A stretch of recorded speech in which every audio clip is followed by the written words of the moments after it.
Is it All live? right, live. I'm here with my buddy Vinny Curcurato from Houses of Horror. He's got a big surprise for us tonight. But we're here for the Flower City Butcher launch party on Indiegogo. I'm here with Austin Bittaker and also Bernard Sharp over his shoulder. What's up? Oh, wait. They're doing the angle shot. See, you know they're actors. They plan this out. I'll be over your shoulder. You be there. And we got this, film. Gotta get the framing right and the eye lines, you know. Got the lighting perfect. You got like a forced perspective thing going there. Yeah. Take a screenshot. You can make an album cover. There you go. It looks really small back there because he's way back. He doesn't have the extra chair, so. My bad. He didn't want me to be in frame. I mean, we can switch. You gotta take turns. So we're waiting for Anthony Caimano to show up, the actor. I don't want to say director because he's not the director. Here's Amy Crabtree.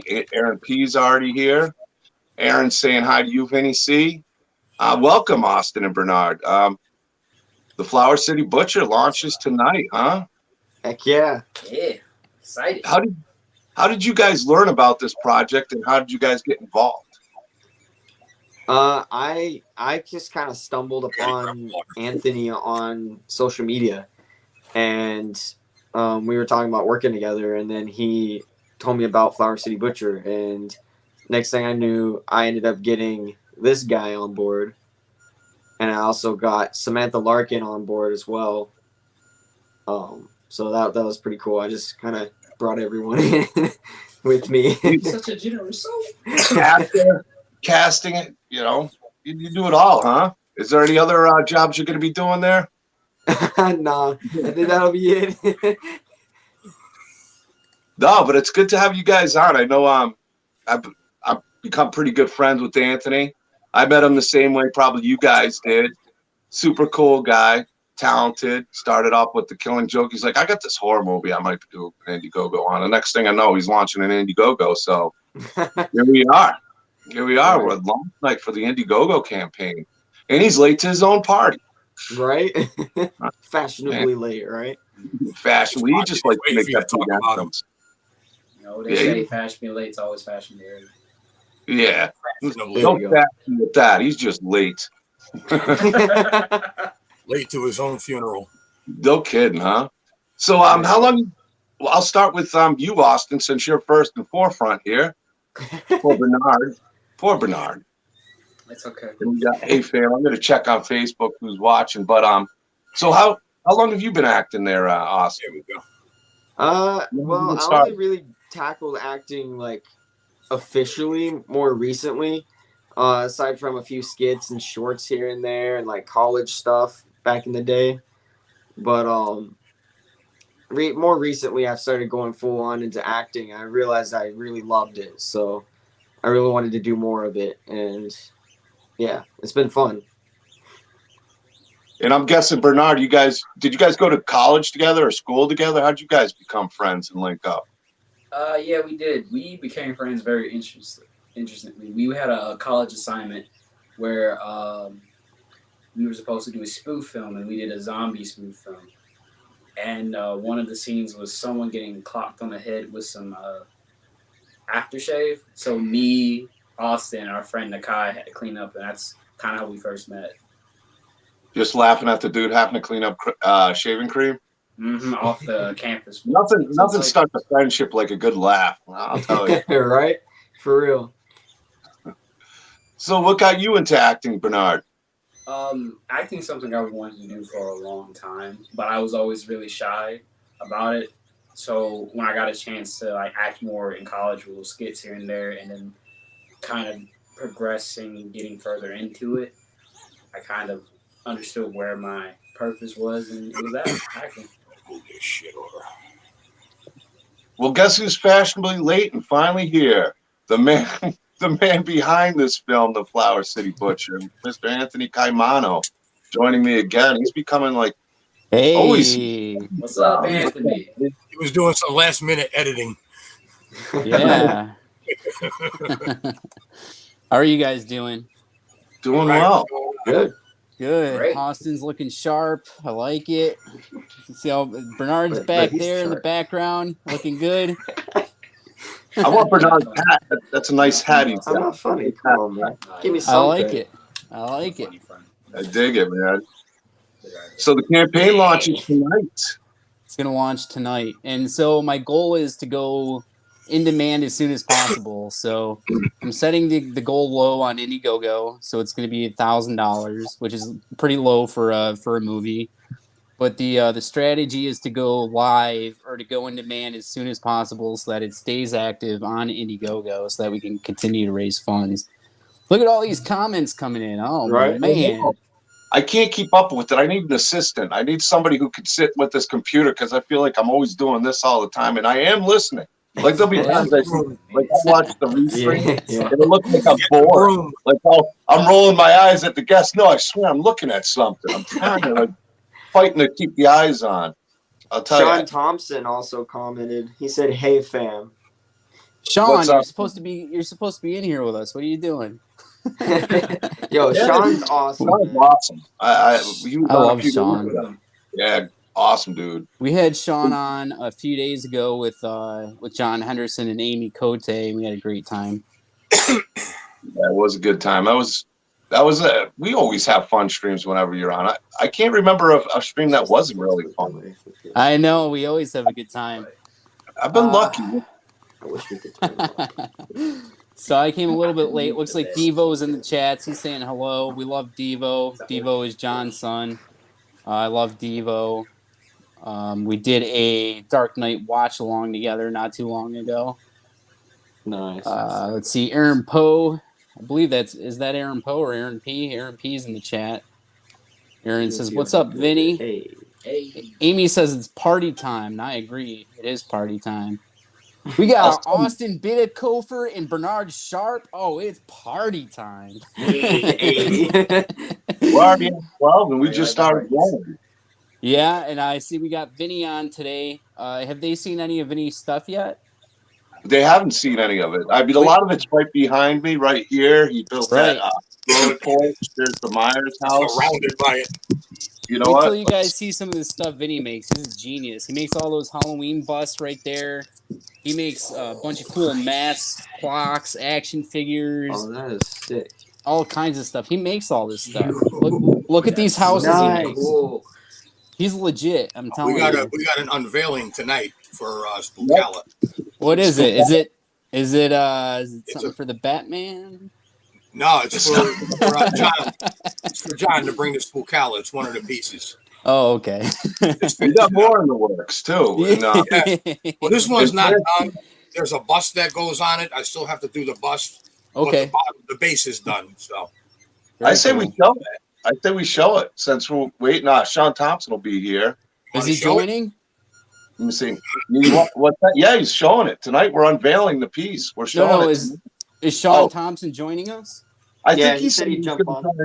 Did you send him the link? If not, I can send it to him. Can you send it to him just in case I didn't? I think I did, but I just be safe. Yeah. Let me copy it. Let's see. And I felt bad. The last time I had so much going on, I wasn't able to really. I had to have my screen off most of the time because I was bouncing around and doing this and that. But you and Amy really helped out a lot. And she's here in the chat too. I saw her. Hi, Amy. Amy Cote and Amy Crabtree are both in the chat. See Amy Crabtree. Thank you, Amy. Yeah, he's got some really cool stuff planned for these upcoming conventions to go along with all these indie trailers I plan on playing. We got a 20x20 table at Spookala. Vinny's got some really, really sweet pieces coming. I got other guys on the table, Jesse Aarons, Daniel Cruz, artists like Scott Straka, Nick Malpagano, one of the top mask makers out there. He's going to have, I got another, I don't want to blow the surprise, but we got something cool going on that Nick Malpagano's making the mask for on that one. And he's the guy who did does the 13. You see that one up there? Nice. Vinny did the piece just for Malpagano mask. Vinny did everything to bust and had the cast. Doing that Rob Zombie? Yeah, I believe so. But we're not. Yeah, I'm glad we didn't go all out because we were going to do Rob Zombie for Spookala, but unfortunately, there was a cancellation with Scout Taylor Compton. I met her before, and Tyler Main, but James Jude Courtney's coming, so we got to make sure we get light that up. We were He's gonna love this. Yeah, He's gonna love this other one. But so the Flower City Butcher. Should we? While we're waiting for Sean Thompson, should we show your piece? Do you guys want to see what Vinny's working on for Spookala? I want to see it. Do it up, Vinny. All right, Yeah. let's see it. All right, let me move this printer. All right. I'm gonna explain what it. Bob Elmore from Texas Chainsaw Massacre 2 is gonna be at the event, and Vinny's gotten tired of doing firehouses and Myers because everybody likes that. Don't even say it. But Don't say fire. Yeah, no firehouse. They're awesome though. I want one. I let Officer Sal have the big firehouse. Luckily, I like him a lot. Yeah, Spookala. All right, here we go. Anybody who's watched Texas Chainsaw Massacre 2, Nice. it lights up too. We're gonna have to put on it. Okay. There, let me light it up. Wait, you said light it up. Wait a minute. I can find the damn thing. Vinny, when are you sending that to me? Man, lit it up and lit it up. Oh, let me turn the light down. Yeah. You put this stuff in the right lighting, it looks real. Nice. You wouldn't even know the difference. Who do we got here as a guest? Maybe Sean. Here's Sean. Here we go. Whoa! Hey, Oh, Sean Thompson himself. what's up, Sean? What's up, guys? Big man, what's going on, brother? Good. We're just looking, and I'm gonna put this on the big screen for Vinny so everybody can kind of see what he's working on. This is something for the table at Spookala, Wow. the Texas That's cool. Chainsaw Massacre 2 radio station. Never You seen can't anybody really see do the this sign before. because it's so bright. The amount of Yeah. detail that Vinny puts into these pieces is just it's amazing. Yeah, let me turn the. It's too dark in here. There. He's got his 3D printer going. I got him working. Got him working for these events we got coming up. But he's got some awesome ones. But yeah, I love that koala or KOKLA sign. It's just the cock sign really pops. You like that, huh? Wait till you see what pops out of it at Spookala. Oh my god. Got some 3D printed tires. I did a 3D fence. The detail he puts into these pieces, and we got another piece doing. That's the actual sign from the screenshot. How many hours did this take? Probably about 30 to 40 hours. It was easy because there was only a window, 2 doors and a window. The stairs were a pain, and the railings, and the light. I don't know if you can see it. Let me turn the lights off so you can see the light. See if you can tell what it's made out of. Looks like a real building to me. That light, it's the top to a pen. That light. It's a what? Top to a what? It's the top part. I cut the top of the pen off. Oh, okay. Black cap. And then I lined it with white paper. Okay. Everybody's loving it. Everybody, Amy Crabtree's saying gorgeous. Aaron P's loving it. Patrick can have fetal view. Vinny's the real deal. Vinny's, when it comes to stuff like this, Vinny, there's nobody who does this stuff he does. Not like I was going to get pissed when I don't send it to him. yeah, he's been telling me to send it. Right.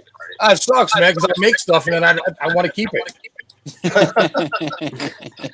I almost want to get Bob Elmore and sign it. If Vinny had more room, he probably would keep it.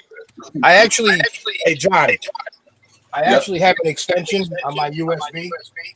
So let me see if I can get the farmhouse in here. I got to put the light on. Well, he's walking. Oh, Jesus Christ, that thing's beautiful. I want that so bad. Wow. That's as close as I can get to it. That's Yeah. insane. I'm so excited to bring you to Spookala.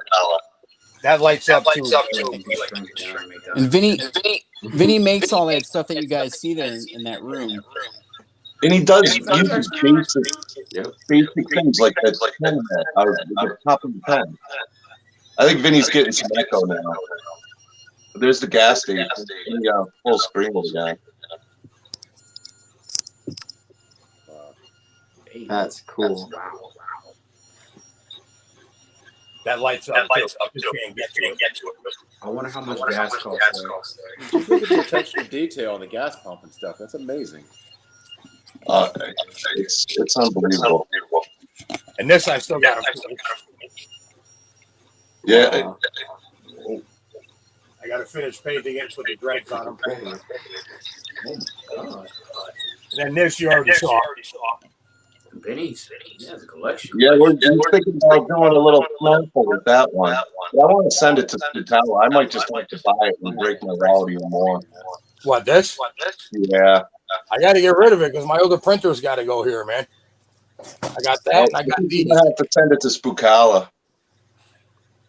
And that would be cool to send to that Leatherface, even if it just was for display, so you got more room to work. I'm just thinking about you, man. Thinking about you. Yeah, thanks a lot, buddy. Yeah, that thing's like 8 feet tall, man. But I'm getting an echo on my end. yeah, I think it's for Vinny because he's walking around. Ah. Yeah, I don't know why I'm echoing all of a sudden. Let me put my camera back up where it was.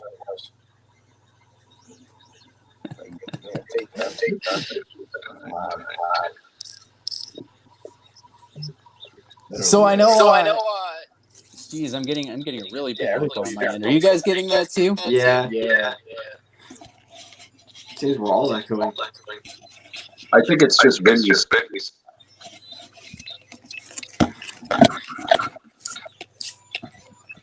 I'm going to test something.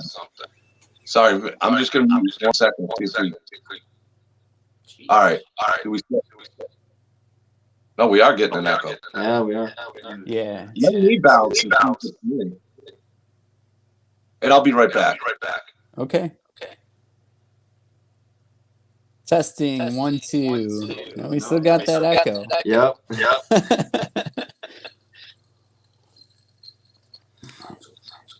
Oh. Did it just start when I came on?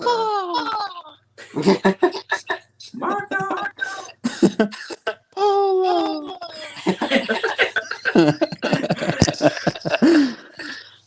Yeah, we still have the echo, John. Yep. I'm not. When I left, was there an echo? Yeah. Everybody's echoing. Yeah. All right, let me see. I'll find out who the culprit is. All right. So you. Start muting people. It's Sean. It's Sean's fault. Oh my God. Sean's like, what? I just got here. What? Damn troublemakers. If you, yeah, it's okay. You might have your if you're on YouTube, sometimes that happens. But you should be on StreamYard. If you have a mic on your thing, it might be getting a delay on that. Let's see. Maybe you know what, Sean? Back out and come back in. See if that helps. All right. Well, the Flower City Butcher launching tonight. I'm excited about this. I'm excited about this. I'm excited too. Well, this is why I bring Vinny on, though, because Vinny's got these things that he can do that, if filmed right on these low-budget films, could do something really, really special for it in the right light with the right shots. I've taken pictures of the gas station, and I have a program where I can get rid of the background, and I put a night sky with a moon, with a full moon, and I put that behind the gas station. I'll have to post the pictures on Doomsday's Krypt. It looks real. Whoa. Especially with the truck, it looks real with the moon in the background. It's just a picture. I think we're good. Yeah, I don't hear the echo. Nice. I don't have you muted. Cool. Yeah, StreamYard's kind of weird like that. So what time are you planning on launching the campaign? Are you going to launch it during this stream? That's what I'm thinking. Everyone's been wondering all day, when is this thing going to go live? A couple other campaigns went live today. I don't care about those ones. But we're It's always Sean's fault. we're gonna launch Hey, at ours least tonight. you're honest. Yeah, well, there's always stuff going on behind the scenes, and I try not to drag on about it live too much. But screw them. But we're gonna do ours tonight. We're gonna have fun and see how it goes. I'm excited for it, man. The intro that you had to it really kind of caught me. It was a really good intro. What I've heard of it into a story that kind of feeds into a narrative that you could see a lot of possibilities in the story with it. I haven't really told anyone anything because great minds think alike. And the very little that I've shared has already made its way into other projects that I won't mention for their sake. But you can see that there are other projects out there sharing the Love Hurts concept that I've been sharing for a month now, starring some of the actors that are involved with this project out of nowhere, So I keep most of it to myself. Yeah, it's not a bad idea. I've had a few ideas, and I've tried to be limited on it with everything that goes on. You just never know what people will take, and then be like, "Oh, this is mine. I had this idea," and it's like, "No, you didn't." It doesn't matter what you do, man. I've been copied. Yeah. Oh, I've seen it. That pumpkin behind me. Yeah. It's horrible, and I'm getting that echo care. again. Damn. I know. Sean. Maybe. I think I made it. All right, are we getting it still? Is it Sean? Check. It's Sean. It's Sean. But the thing about Sean is he looks cool. He doesn't really have to say a lot. He still looks pretty cool just sitting there. Cool. Sean perfect, man. Factor. You got to do sign language. No, I think Sean's perfect just like that. He looks amazing to me. So the Flower City Butcher, the tag I gave it was a group of friends will try to survive the night in a house after learning about its dark history. How far will they go for the ones they love the most, and what choice will they have? Forever Entertainment presents the Flower City Butcher. And oh my God, if you don't see people copying that over the next 2 weeks, then I didn't do my job. Spoiler alert. Yeah. It's not what you think in the butcher. It's not. The guy works at a butcher shop, and he's a butcher. Yeah, that's exactly it. You can get ribeye. You can get New York strip. Yeah. What other stuff does he have? He does pork. Let's not talk about food. Sausage. I don't Oh, he does. He does whatever you want. He's got You great can bring pork in, chop. you want venison? You can get that Oh, they for still talking you. about food. Oh no. Oh no, we're not. Lead him to make you kibashi. He'll make you some kibashi. You'll like it. It's good. You put it in your spaghetti. You'll like it really, really good. Good stuff, you know? Now we talking about What's food. the premise Yeah, then? we People can buy definitely meat, have they that. eat too much and die? Yeah, exactly. That's exactly. And I hope people take that idea and they use it in their film because that's exactly what I'm doing. The twist is it's Sam the Butcher and Alice from the Brady Bunch. You should have named the movie Tainted Beef. I don't know what to say anymore with some of these people. I want to see what they're saying in the comments. I want to know what the people at home think. So let's go into these comments here. Let's see, Sean Thompson. Everybody's a fan of Sean, and Yeah, I of think course. Sean's awesome. You know, I he's Sean right perfect because I think he's like a perfect slasher that doesn't talk. So it's kind of great there. You know, since he can't talk, we'll get him. Still got him muted. I feel bad. I really want to talk to Sean. We'll just talk around him. You can just do the whole thing. Sean, show us your mean face. See, I'm telling you, he's perfect. I'm telling you, my casting is phenomenal. If I didn't pick an amazing cast for this, then I don't know what I'm doing. Austin Bittakofer and Bernard Sharp. Oh, I'm getting that echo again. Yeah, I unmuted him to test it. I was hoping he fixed it. Echo. No, Sean, you should just punch it. Punch leave him muted. He looks give me good your mean sitting there. face. Austin Bidikofer, Bernard Sharp, Sean Thompson, Angel Bradford, Samantha Larkin. Where'd he go? He left us. You guys were so mean before, man. Yes, so he left. Daniel Lund's involved. He's a big guy. Have you ever seen Daniel Lund?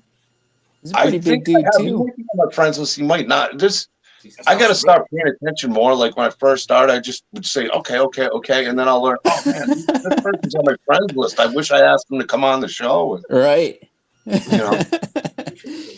Troy Elke does our voiceover work. Shout out to him.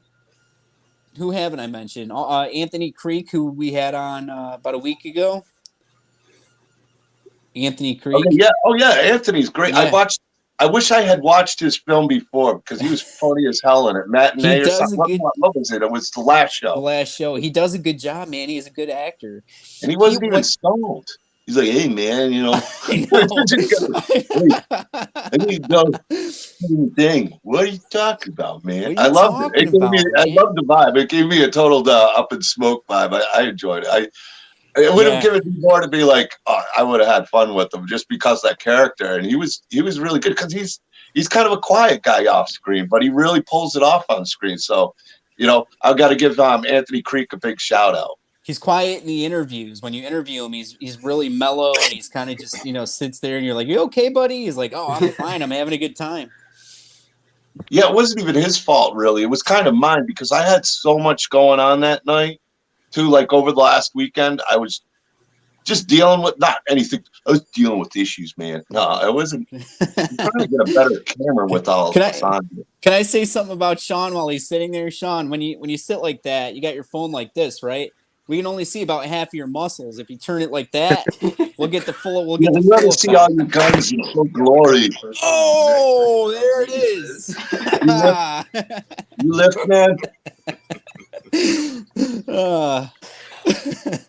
Austin, can I say something about Austin and Bernard? They've been working. I mean, Austin and Bernard work nonstop. I don't know, these guys. I don't know how they haven't broken IMDb by this point. They have so many credits on there. I think they have like 200 credits each, and they've been working like. What is this? The red coat thing you guys have been doing? Just to give yourselves a plug there. Yeah. So we worked on a pilot to a TV series that's being pitched. A couple of streaming services are interested in it. It's by director Mark Cohn. He also wrote it, and it's a really cool story. It's like telling stories around a campfire about folklore. The one and only Sean. We're listening, brother. And it's really cool. First episode's got a really cool concept behind it. Clearly, it's 1700s. We got the red coats are coming, And there's also a little spooky vibe going on to it. So it was a lot of fun to do. We had to do the British accents and everything. Keep posting photos because it's awesome to see, man. These two are they're the real deal. They've been sharing their pictures on Facebook. They look good, and I think it's going to be awesome. Yeah.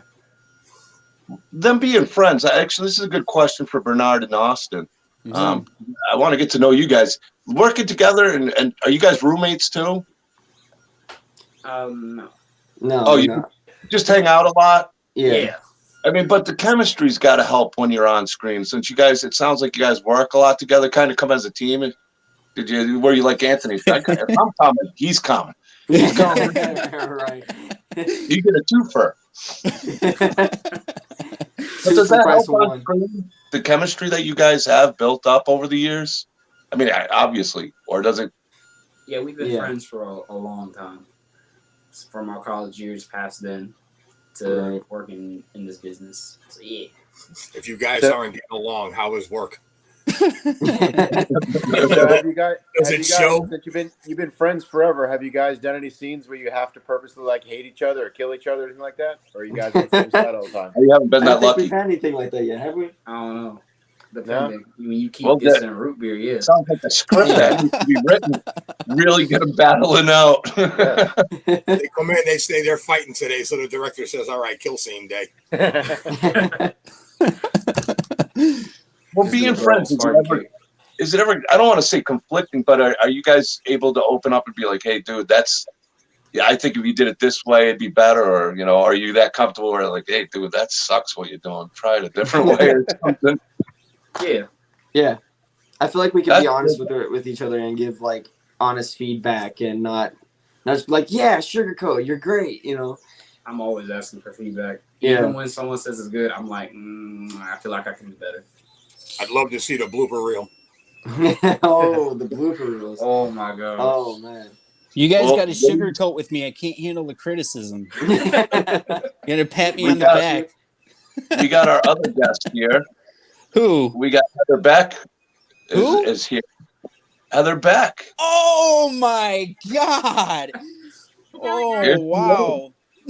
We got the whole family here. Oh my god! Are these all the people you killed in your movie? These are all the people I'm gonna kill in the movie. Yeah. What if they all survived? Wouldn't that be a surprise?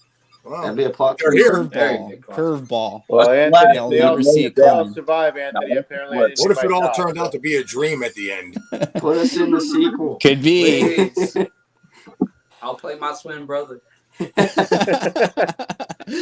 Heather, hello. Amy says hello. Morgan Wellborn says hello. Morgan Wellborn's making Helvira's Haunted Asylum. Have you guys seen that? Yes. No. I've seen the promos for it. I haven't had a chance to really. I'm so busy. It's hard enough keeping up with all the damn campaigns you're launching, man. 2 a week. That's my goal. 2 a week. 2 a With week. the same cast. The There same you go. cast. And they all die in the same order every film. Every single time. Yeah, I got it memorized. It's going to be like Austin- Rob Zombie. You keep recycling the same people. Exactly. Welcome, Matt says Matt. the gang's all here. The gang's mostly here. We are missing Samantha Larkin. She had an interview with Kyle Flett from Flett Lives a couple hours ago. That was awesome. If you guys haven't seen it, check it out when we're done. You got to stick around to see what we're doing. Then you can go watch that. And we're missing Angel Bradford. She works super hard off screen, just as hard as she works on screen. So we have to cut her some slack. She's here today, but she is amazing, super talented, and she's got like 100. I've heard a lot talented about for her. real. I definitely would love to get her on the show at some point.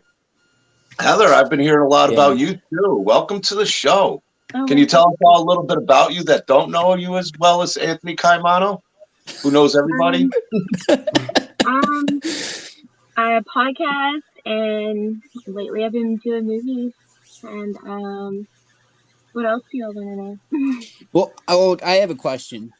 So you look really cool sitting there, right? And I think you have your phone like this, right? If you turn it like that, we can see your whole coolness. Your muscles, like we see Sean said. Anthony had to tell him to turn it so he'd see muscles. I have a Google Pixel Pro 6, and it's like so heavy it won't hold it that way. Oh, okay, all right. We'll save her coolness for you. Have to see the Flower City Butcher if you want to see all of her. This stream can't handle how cool she is. You're so silly. I think we got coolness factor 101 up here tonight. I mean, I'm thrilled with the Flower City Butcher. Like I said, the little you've talked about is really exciting. How did you meet? Well, obviously you network all over the place, but what made you decide on the role to cast Heather in without giving anything away? Was she like your first choice that I have to get this girl to play this part? You guys want the truth? Am I allowed to tell? Are we allowed to give the nitty gritty here tonight? Yeah. All right. So, Close one here. Wow, that computer got loud, didn't it?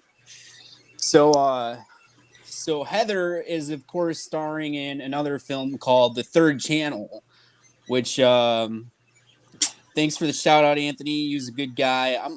I love you, Morgan. Thank you. So Michelle Lynn Blasky is directing The Third Channel, and she was casting.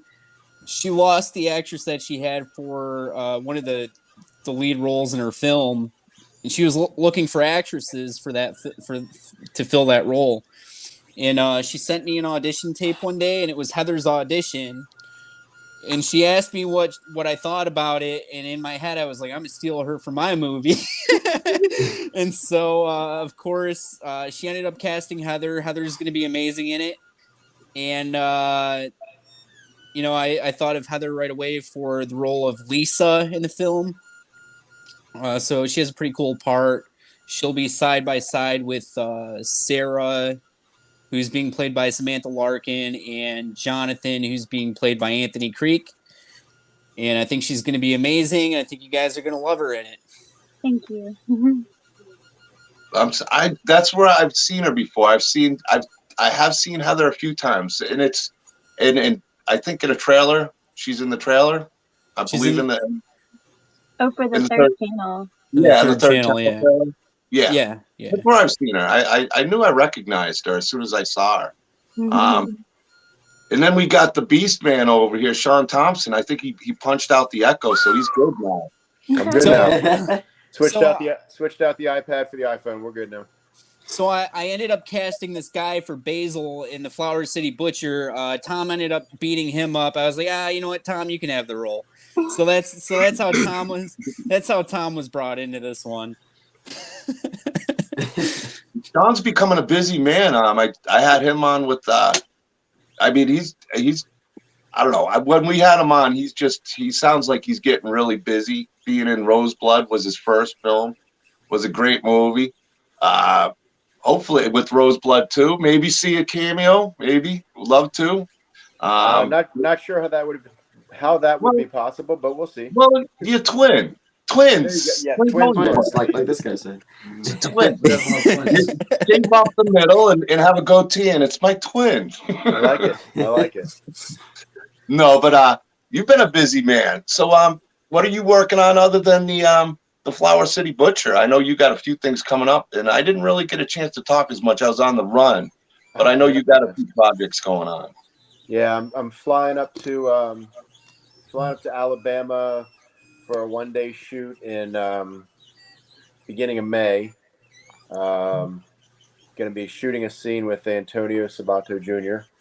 They're kind of keeping the subject of that particular film under wraps. There's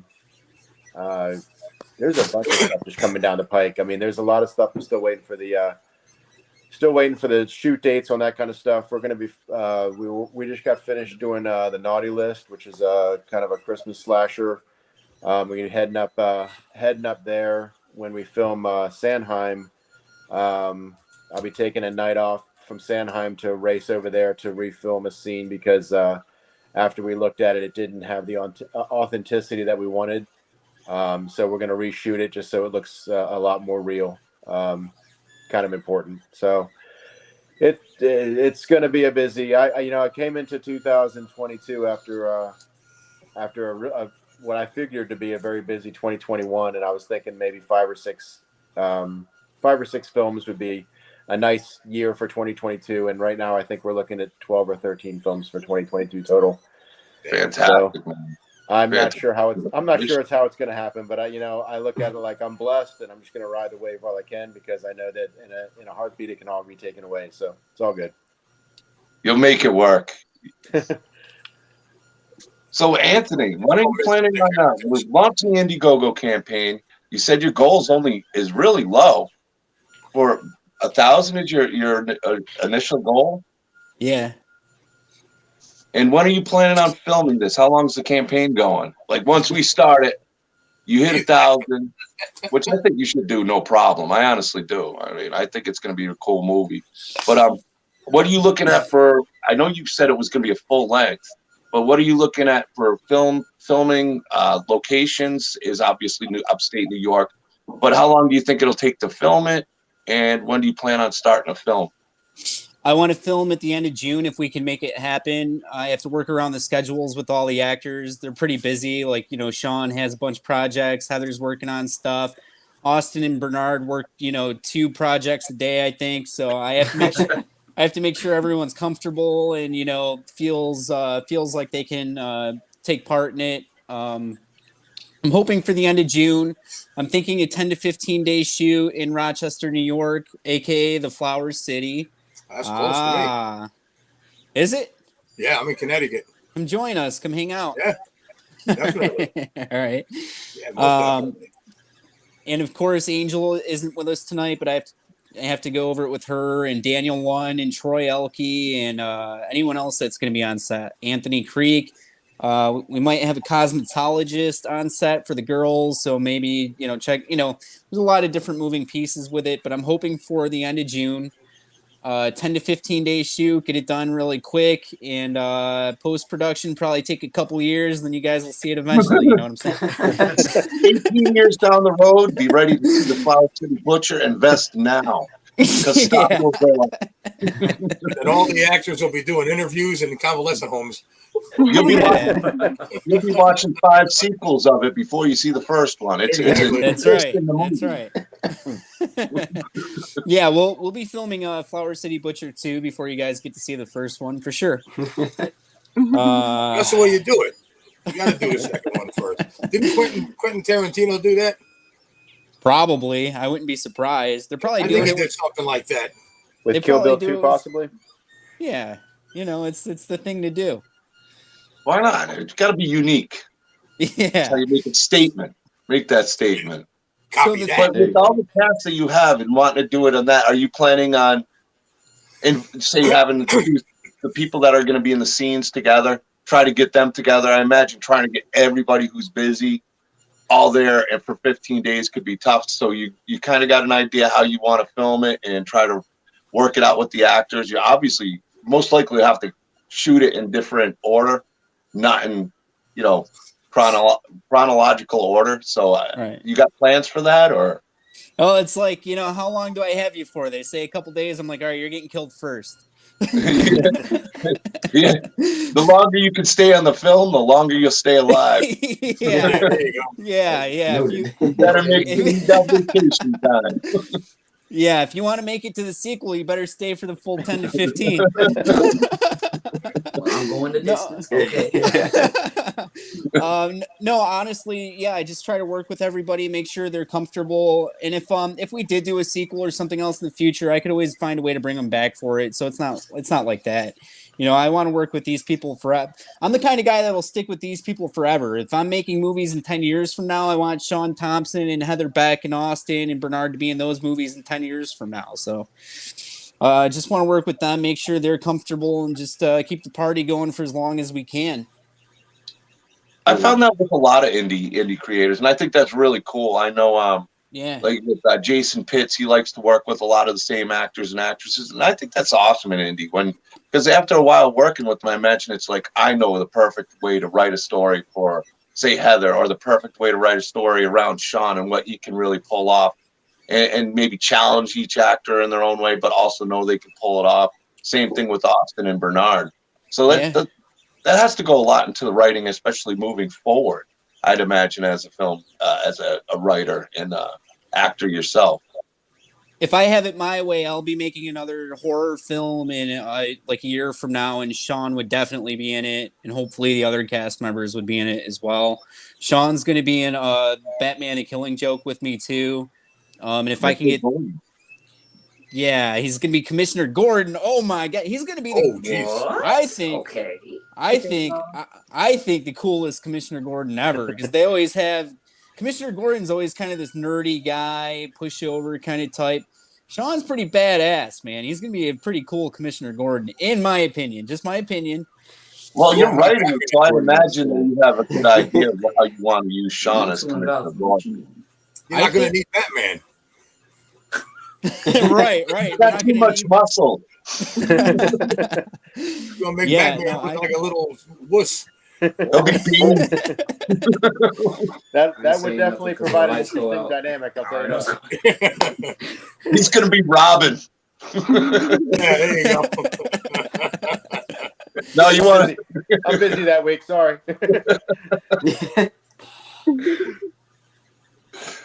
But so everybody sounds like they're so busy with everything, and it's so cool in the indie community. And I've mentioned this many times that it's such a great time, especially now, like 2022, 2021 kind of was building to it. People were getting bored and people are writing scripts, and there's so much out there now and so many roles for you as actors to get on board and grow as an actor and improve your skills. Like you were saying, Sean, I mean, you were hoping maybe 4 to 6 you could take on. You might get 4 to 6 roles, and now you're on 12. Heather sounds like she's constantly working and in demand. And Austin and Bernard's the same thing. You said they're working on like 27 projects a day. Yeah. The best part about the indie is you don't have to deal with any of the Hollywood shit. Yeah. Except when you come on my show. When you come on my show, it's egos all drama. Fancy cameras. That's how I do it. Stars, I gotta be pampered, and I need so much. I want avocado and grape juice in my trailer. Get the hell out of here with that. These guys, you throw them a cheeseburger and tell them get on the damn set. Yeah, I think Austin can attest to this. When we were on The House That Eats Flesh, it was like, can I get like a pillow maybe? That would be cool. I don't mind crashing. Can I get a pillow, please? Right. It's not in the budget. I can curl up my shirt and roll it as a pillow. That's fine, I guess. If that's what we got, we'll do it, man. It's not a problem. Right. There you go. Wing it. Take a book bag everywhere you go. Now, you see people in one motel room. You have a podcast show also? Is on YouTube? Are you on YouTube? You said you had a show you do, right? I don't know. That's Heather. Heather. Yeah, Heather. I couldn't hear. Sorry. Heather. I have 2 podcasts. One I have a co-host, Mary Graves, and it's the May Queens podcast. We like had a vote between Cheap Tourist Trap and May Queens, and May Queens won. And then I have one that's strictly Heather Loves Horror, and it's on YouTube. And what do you usually discuss? Anything? Is it more horror bound, or is it like all different types of things? Just so anybody wants to check it out. Mostly horror stuff. Like I interviewed a few of my friends, like when I first started out, and then I've interviewed like Damien Mathey, Elsie Holt, Ryan Kruger, Sean Philbin, Scott Elobar, and then I've Charles C. Campbell, who's an author. So I've kind of like done a little bit of stuff. Like I had my one friend on. We played Mary Shadkill. Just like so podcasts and all these roles. Do you have trouble balancing it, or? Yeah, I'm on hiatus right now. Like I'm having to take a break from the podcast. I forgot to mention Steve Merlot too. He was on the show. Y'all know him? Yeah, we did the Sawyer Massacre with. We were talking about that right after filming. Yeah. I'm actually a producer on that. That's the first film I got involved in, and Steve was like, "You should start doing a little bit of promoting." He's the one who kind of got me to start doing these types of shows. I was just doing unboxings of this guy next to me with the pumpkin. Started with the pumpkin over here, right? And then he's been stuck. I wanted to go to Texas so bad with them, man. I know, I did too, but with the conventions coming up, I just couldn't. I know, it's just everything got crazy, everything got busy. I definitely wanted to work on that with him. Yeah, well, next projects, and that's why I bring Vinny on too. He's a great friend, but what he can add to these indie projects with these dios and what he does with special effects, and I've always been a practical effects kind of guy, and I always look at his kind of as if with the right filming, and if you ever see some of his pictures, I'll post some of them, I'll share some of them. But it looks real. It's almost like I look at it as like Star Wars for horror, where it's on a miniature scale, but it saves the budget of these big sets. And nice. I don't know. To me, he's like an indie project street with what he can bring to the table, especially on the smaller budgets. I mean, he's the type of guy I really believe he's going to grow in the field the more he gets used. I think he could, like I said, the reason I bring him on is because I really believe in him and what he does. And with all these indie people like Anthony, Heather, Austin, Sean, it's the type of guy who can really help bring a film to life on a lower budget than these full sets, because it's just impossible to do everything. But people like that are awesome. Well, you guys know as actors and stuff, and I was talking to Sean the other day. You went and saw X, right? Mm-hmm. And it's actually a question I want to bring up now. Now that you guys are acting, you watched films before you were acting. How different is it now? And what do you take differently? Is it more of is it a better experience, or is it more of a humbling experience when you watch a film now compared to before you started acting? Like I told you, instead of just looking at the film as a observer of the output or the outcome, I guess I should say, I take note of the angles of the camera. I have a much greater respect when there's a conversation going on between different parties in a scene. The number of different camera angles they're using for a specific scene, which indicates how many different times that scene was shot and then spliced together. When just watching a movie before all this stuff, I didn't even think about stuff like that. But the first scene I acted where I was doing a conversation with someone, and you shoot, here's your side, my side, the back side, the front side, the whole 9 yards. And I'm like, holy crap, we just shot this thing 7 times to do the exact same thing over and over and over. And then they spliced together to get the conversation. And like I mentioned to you on Facebook, I said it was kind of like you learn how the magician does the trick, but it doesn't give it away as much as you now are looking to learn even more. And that's it. So it takes it almost to another level of enjoyment. Almost like studying more. Almost like a class. Yeah. Yeah. So Same thing with my effects. thoughts, at least. Same thing with like special effects. I watched movies since I was a little kid, and I didn't really care about the story. I looked at it as wow, that's cool. Like especially Godzilla movies with the miniatures and stuff. It was like, wow, that's really cool how they do that and how they made that. And I would look at it more as a technical, in a technical way of how this was done. And the same thing with camera angles, because you got to shoot it with the right angle, the right lighting. Otherwise, it's going to look, really cheap, which there are some cheap movies out there that look terrible. But I've always looked at it technically, too. So I know exactly what you're saying. I mean, you're in the acting part of it, but it's basically the same, kind of analytical kind of, viewing. Yeah, there's a scene in X, and I don't want to give anything away to the movie at all, but there's a scene in X. Obviously, there's parts of the movie where there's an underlying low tone score that's going on, and then there's scenes where there's no sound at all. I mean, dead silence. And in my former life, I would not have really appreciated. This is a really good spot for there to be no noise whatsoever, so you can hear every single footstep that's going on. And I even made a comment to my girlfriend that was watching it. I was like, it's awesome that there's no noise. I mean, it's deathly quiet right this second, whereas a few seconds ago, it was just an underlying score that wasn't really predominant to the scene, but it was something to create a little white noise so you didn't hear every single nuance. But in a specific scene, like I said, I'm not giving it away, but in a specific scene, it was deathly quiet, and it was awesome. It changed the dynamic of the scene completely. Do you guys use like Foley and stuff, or is it all live sound? We've used Foley as well. Yeah. Okay. Yeah. Well, one of the things I love about indie is, I mean, the CGI is great and it can be used really well. But with indie, you're back to having to use practical effects, and I love practical effects. I think that's one of my favorite experiences in horror is the practical effects.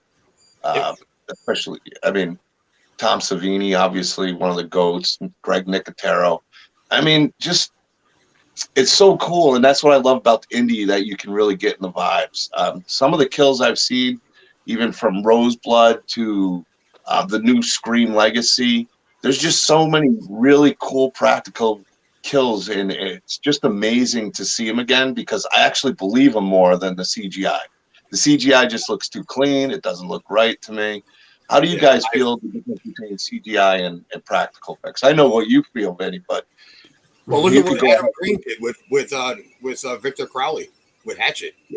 Yeah, there's no CGI. He went back to the '80s with them movies. That's old school horror. It's live filmed effects.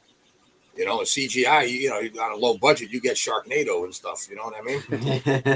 That's Well, garbage. Terrifier was the same way too. They used a lot of practical effects, and that was fantastic. I What was mean, that? Terrifier used a lot of practical Oh yeah, effects. yeah. Yeah, we did some amazing stuff on the House That Eats Flesh. I was really happy with some of the kills that were in there, and Oh yeah. even before post production, I'll never forget. I'm not sure if you caught on to this, Austin, or not. That one that happened that Josh actually was kind of freaking out about it, and he was like, "I just can't watch this because it looked bad." Yeah. I mean, like bad is in dangerous. Like you're hurting somebody bad, but it was phenomenal, and Oh, that's yeah. before you start getting into post production. So there's some really amazing stuff that's going to come out of the House movie. I'm looking forward to that one. I know you've talked about that, and you're really hyped on that. The House That Eats Flesh, right? Yep. Yeah. I'm looking forward to it. If the practical effects can make you squirm, you know, to me, that's like the best kind of practical effects that you can get. There was one particular scene with Melissa. I'm not saying what happens, but Austin knows Melissa. Yeah. And I'm Baghead, so I'm the killer. It freaked my shit out bad doing it. So it's awesome. It's intense. Oh yeah. I'm looking forward to it because you saying that just makes me want to watch the whole movie. That affects the acting too. If you have it right there in front of you, you know, you're not acting in front of a green screen, and the director's telling you, okay, the monster is there. Yeah, pretend something's happening over there, and you're really terrified. Okay. Yeah, exactly. I mean, when it's happening right in front of you, you can get and a lot of directors don't tell their actors what's going to happen. Yeah. They get that natural, real reaction from them. Yeah. Yeah, and some people, they just scare the shit out of them. Yeah. Mm-hmm. I heard Heath Ledger did that. I can't remember to who, but in the scene when he in the Dark Knight when he's at the party. Well, with the pencil. Oh, yeah. Mm-hmm. People thought he was really a crazy dude on set, and that's when you know he's a good actor. Oh, we lost You get real reactions. You get real reactions that way. Do you guys remember that movie Descent? Yeah, that's a great movie. So I heard, and I'm not sure if it's true or if it was one of those, old wives' tales or whatever. But in the scene where she's doing the video monologue into the thing, and the monster comes up behind her in the camera in the scene, from what I had read, none of the stars knew what the monster looked like and didn't know what was going to happen in that scene. So when she was filming the actual filming it, and he came up behind her, it scared the shit out of her, and she literally dropped the camera and freaked out. And that was their natural reaction to the first time seeing what the thing looked like right up on them. I can believe that though too, Yeah. especially if you're in a, not on a set, but you're in an actual cave or something. Yeah. And some people got those kind of fears. You go into a cave, something's running around, even if it's something like a spider, a big spider or something, it can freak you out if you're not expecting it. So you see something running across and you see it in your camera and you don't know what it is, it's going to scare the hell out of you. Is that part of the movie? What's that? It's like, is that part of the movie or is that for real? Exactly. It's part of the, you're being saying. I mean, that's what they'll be wondering. They'll be wondering, that? Mm-hmm. Yeah, but that was awesome. I read that. Nothing really practical effects, in my opinion, can make a movie even better because you can do that and make it, because of CGI, the actors, it's got to be tough when you don't, you're talking to a green screen or something like that. I will say I'm impressed by some actors though, because they can really pull it off and make it look like they're actually communicating with something or someone that's not there. Yeah, a lot of the younger actors today, though. That's what I'm saying. Yeah, a lot of the younger actors today, though, they didn't act back in the days with practical effects. They're used to it. They came up with green screen. You know what I'm saying? They started with green screen. Mm-hmm. So practical effects, they don't know about it like in the 80s. Like, you get some of these actors that are young that were born in the 90s, past practical effects, and all they know is CGI. Well, that's where I think the indie's getting a lot of love is because it really depends on practical effects because if you try to do CGI, it's just not going to look right.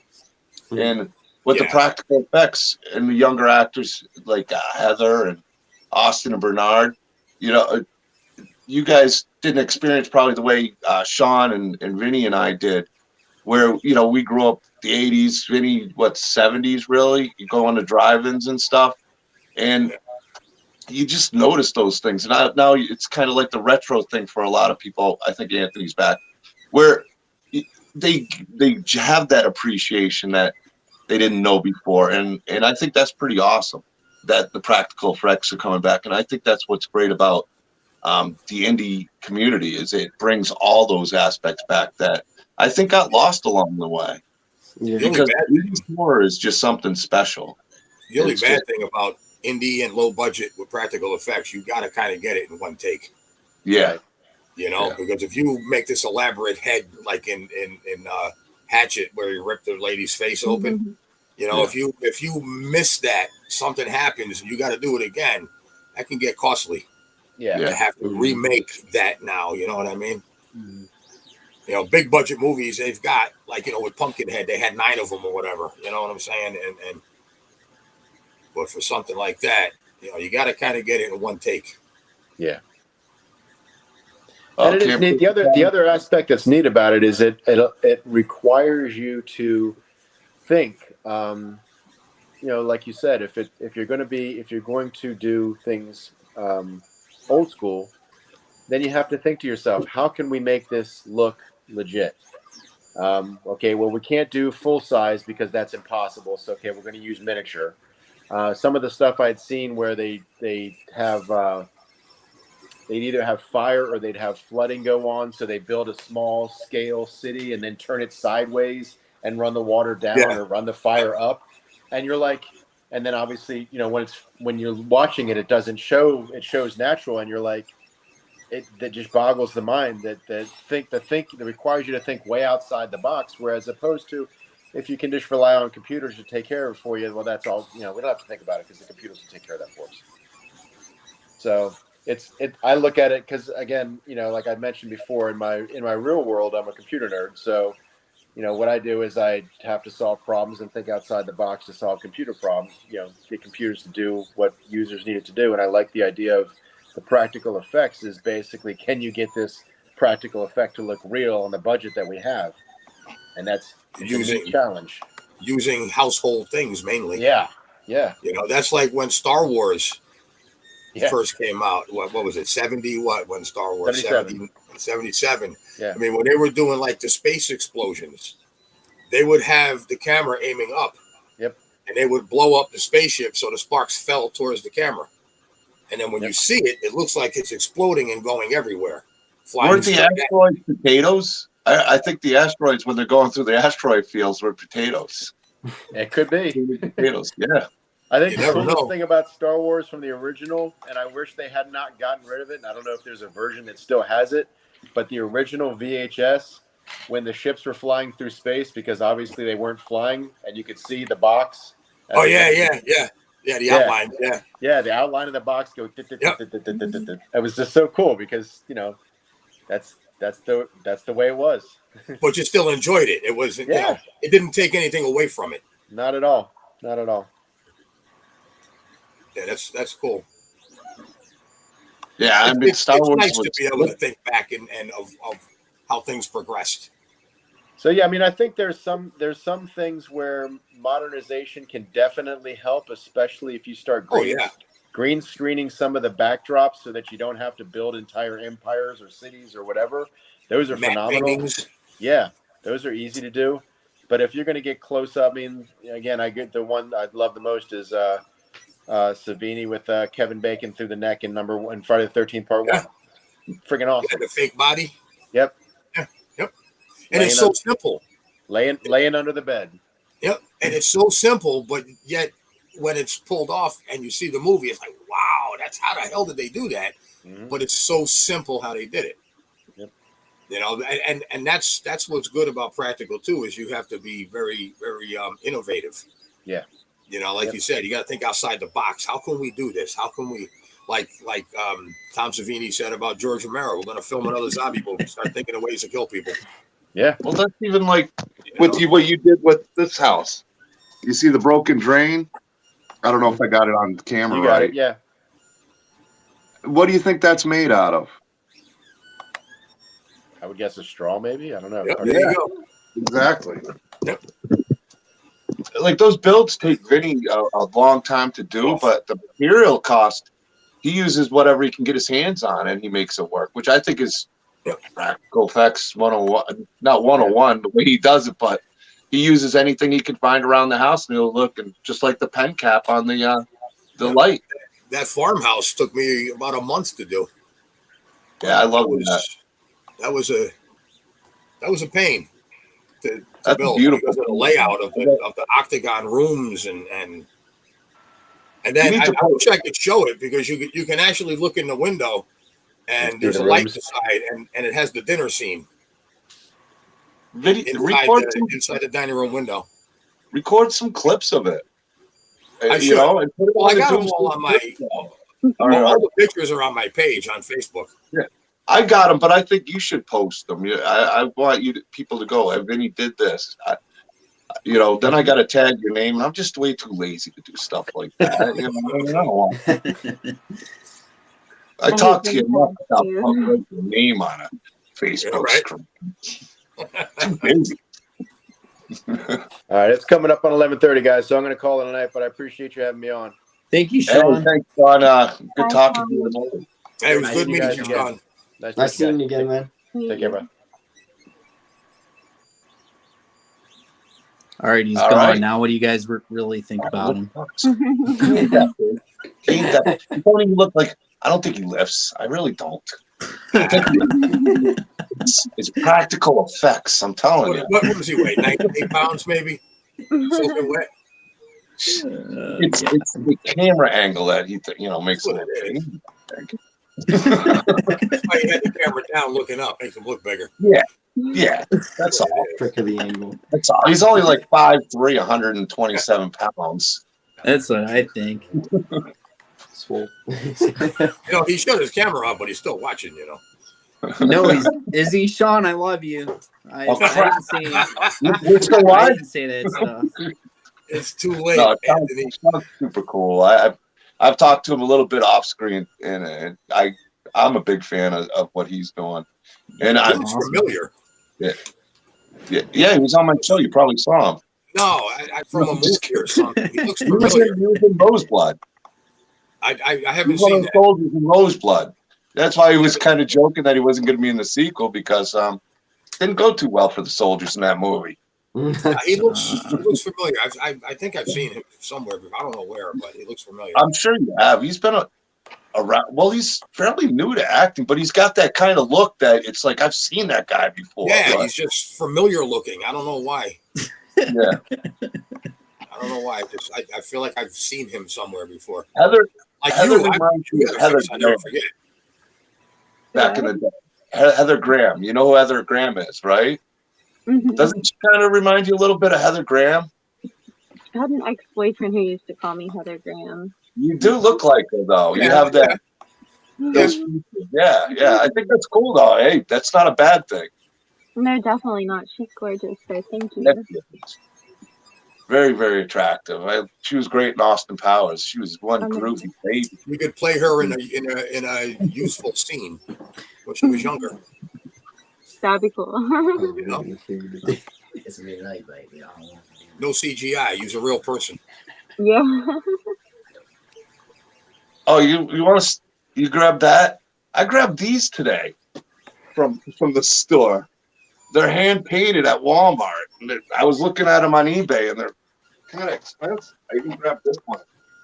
This one's kind of. I paid like $30 for them. They're going for like $60 or $70 on like Amazon. Is that a Kills? That is it's a 2018, not a Kills. Oh, 18? All right. But it is a 2018, yeah.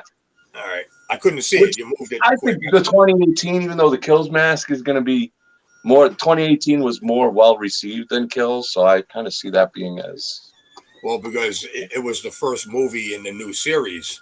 Yeah, everybody was waiting 150 years for a new Halloween to come out, and it finally did. And now that they have Kills, it's like, yeah, all right, well, all right.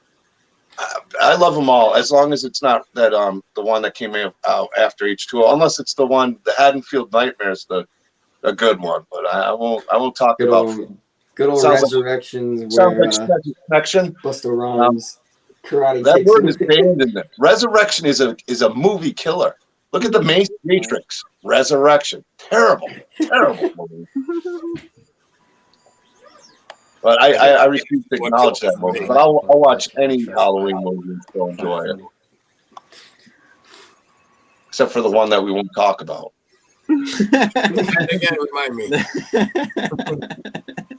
Restoration? What was it called? We can talk about it if you He want. fixes some houses. Myers dies by electrocution to his nutsack. Oh, it's great movie. It was the cast that killed it, man. I mean, the story wasn't that bad, but the cast killed it. Especially it was a good concept for a different type of movie, but it wasn't really. I didn't like it for a Halloween movie, and just like I was a big H2O fan because it felt more like a Scream movie in the sound and everything. It just nothing against it. I thought H2O for what it was, and I think a lot of it was Jamie Lee Curtis coming back, and But my favorite timeline: H1, H2, H4.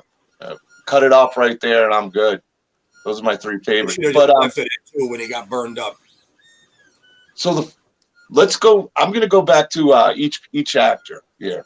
Heather, what got you into horror? What was the one movie that got you to want to become a scream queen? I'm guessing would be a dream for you to become a known scream queen, maybe out there in one of those big movies. I would love to. Probably Nightmare on Elm Street, Heather Langenkamp. Then you have what was her name? Kirsty from, I don't remember her real name, but from from Hellraiser. I mean, there were so many good ones. It's impossible. Thompson. But probably first. 80s. Nice. Yeah, well, Vinny's an Exorcist. Was that you? That was yours, right, Vinny? Exorcist?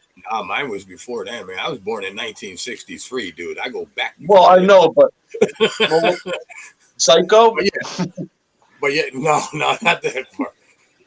Back then, my start in horror way back when I was a kid was the old 50s sci-fi movies. The cheesy Roger Corman stuff. The cheesy side Godzilla movies, a lot of kaiju, and Hammer. Hammer was a big one too because we used to have Fright Night and Chiller on Saturday nights, Saturday afternoons, and they showed a lot of the old, even Universal they were showing, and then the 70s came along and everything got cheesy. And it was rubber mask monsters and all kind. And then the 80s came, and then the slashers, and then it was cool again. And now, what they make now, I'll watch indie any day. Yeah, Indies on fire. I mean, a lot of people either love it or don't love it, but I think there's a real hardcore fandom that's growing in it in indie because I think people relate to the people in the indie projects. They relate to the characters. They relate to original writers, and they support them. It's a different level of supporting people like Anthony, who's really pushing. Unknown too. What's that? The actors are unknown. They're not these big Hollywood. You're not going to see Bruce Willis in Die Hard, and then in this and then that and this. Well, you're not going to see Bruce Willis anymore, they're unknown, so it makes it more real. I want to ask Anthony if he ever thought of doing a found footage movie. Yeah, because Steve Merlo has talked about the Texas Chainsaw Massacre, and so he just made the Sawyer Massacre. Cheap plug for us. We're going live with Mike Ross tomorrow night to promote the Sawyer Massacre. It's a prequel to the original Texas Chainsaw Massacre, and Steve has talked about making a future Texas Chainsaw Massacre. He says he won't do it. I think he'll probably do it. But his idea for it is to make a sequel to the original Texas Chainsaw Massacre and to make it a found footage sort of film.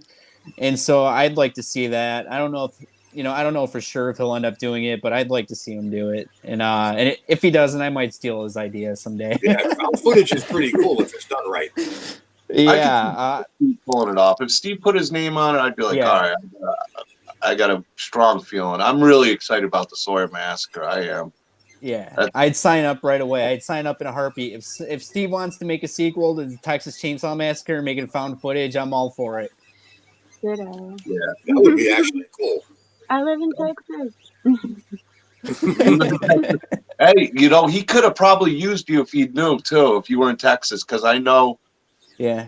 I mean, I don't know what his casting was, but I know he needed quite a bit. Like he got there, and it's one of those things where to have somebody in Texas at the time, I'm sure when he got there, he would have been like, "Oh, Heather'd be perfect." So that's what's great about the community too. Now is, like certain people. Amy Crabtree, obviously a legend in what she does. Anthony's all over the place. Doomsday's Krypt getting all over the place as much as can. Kyle Curtis Flat. I mean, the community grows, whether it's, and I've seen even like Peter Anthony reaches out to a lot of other people.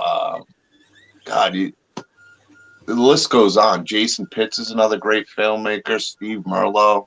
I mean, you kind of go around and you see a lot of these actors and actresses, and I don't know. Like I said, Indy's hot right now. But Austin and Bernard sitting back there, what influenced you guys? Like, what was the horror movie that you guys watched that was like, man, if I could ever be in a movie like that, that would be cool as hell? For me, one of the most inspiring horror movies was The Shining. Just Jack Nicholson just went crazy with it, and it was really inspiring to me. From a filmmaking standpoint and from an actor standpoint, I thought it was really cool. I thought it was fantastic too. Did you like Dr. Sleep? I did actually. I watched the director's cut of it too, and I really enjoyed it. Same. I didn't expect much from it. I'm like, man, this was really good. It was really good. How about you? Psychological. What got me into horror would definitely probably be like the demon exorcist type of stuff. Like, okay. I guess like my sister back then, I used to be really scared of horror. Well, you're the paranormal stuff. The only one I probably like. She started me off with Insidious when I got a little old enough to enjoy horror movies, and then I branched off to watching stuff like The Conjuring, and then trying to find cool exorcist type films because that was one role I wanted to always play. Is like a lead exorcist trying to exorcise a demon.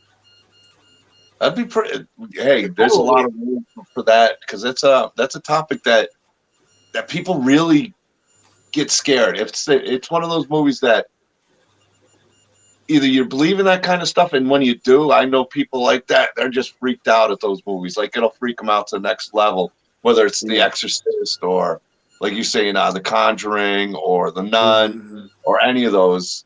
What about The Ring? Did you like those, or is that? Yes. Yeah, I love Japanese horror, so like Grudge and Ring, I find them really cool. Yeah, I enjoyed like you mentioned Insidious. I like James Wan's work a lot. Those movies are more scary because they're more real. Yeah, like Freddy, Jason, that's fantasy. You're not gonna have a guy in a hockey mask going around coming back to life 50 times, killing everybody. But those movies are more psychological, and people, like you said, a lot of people believe in that stuff, and it's more likely that could happen in real life. Like the Paranormal Activity movies. Mm-hmm. Stuff like that, stuff going on in the house. People really experience stuff, so it's more of a real thing than say like I said, a Freddy or a Jason or or Victor Crowley or something. You know what I mean? That's more a fantasy.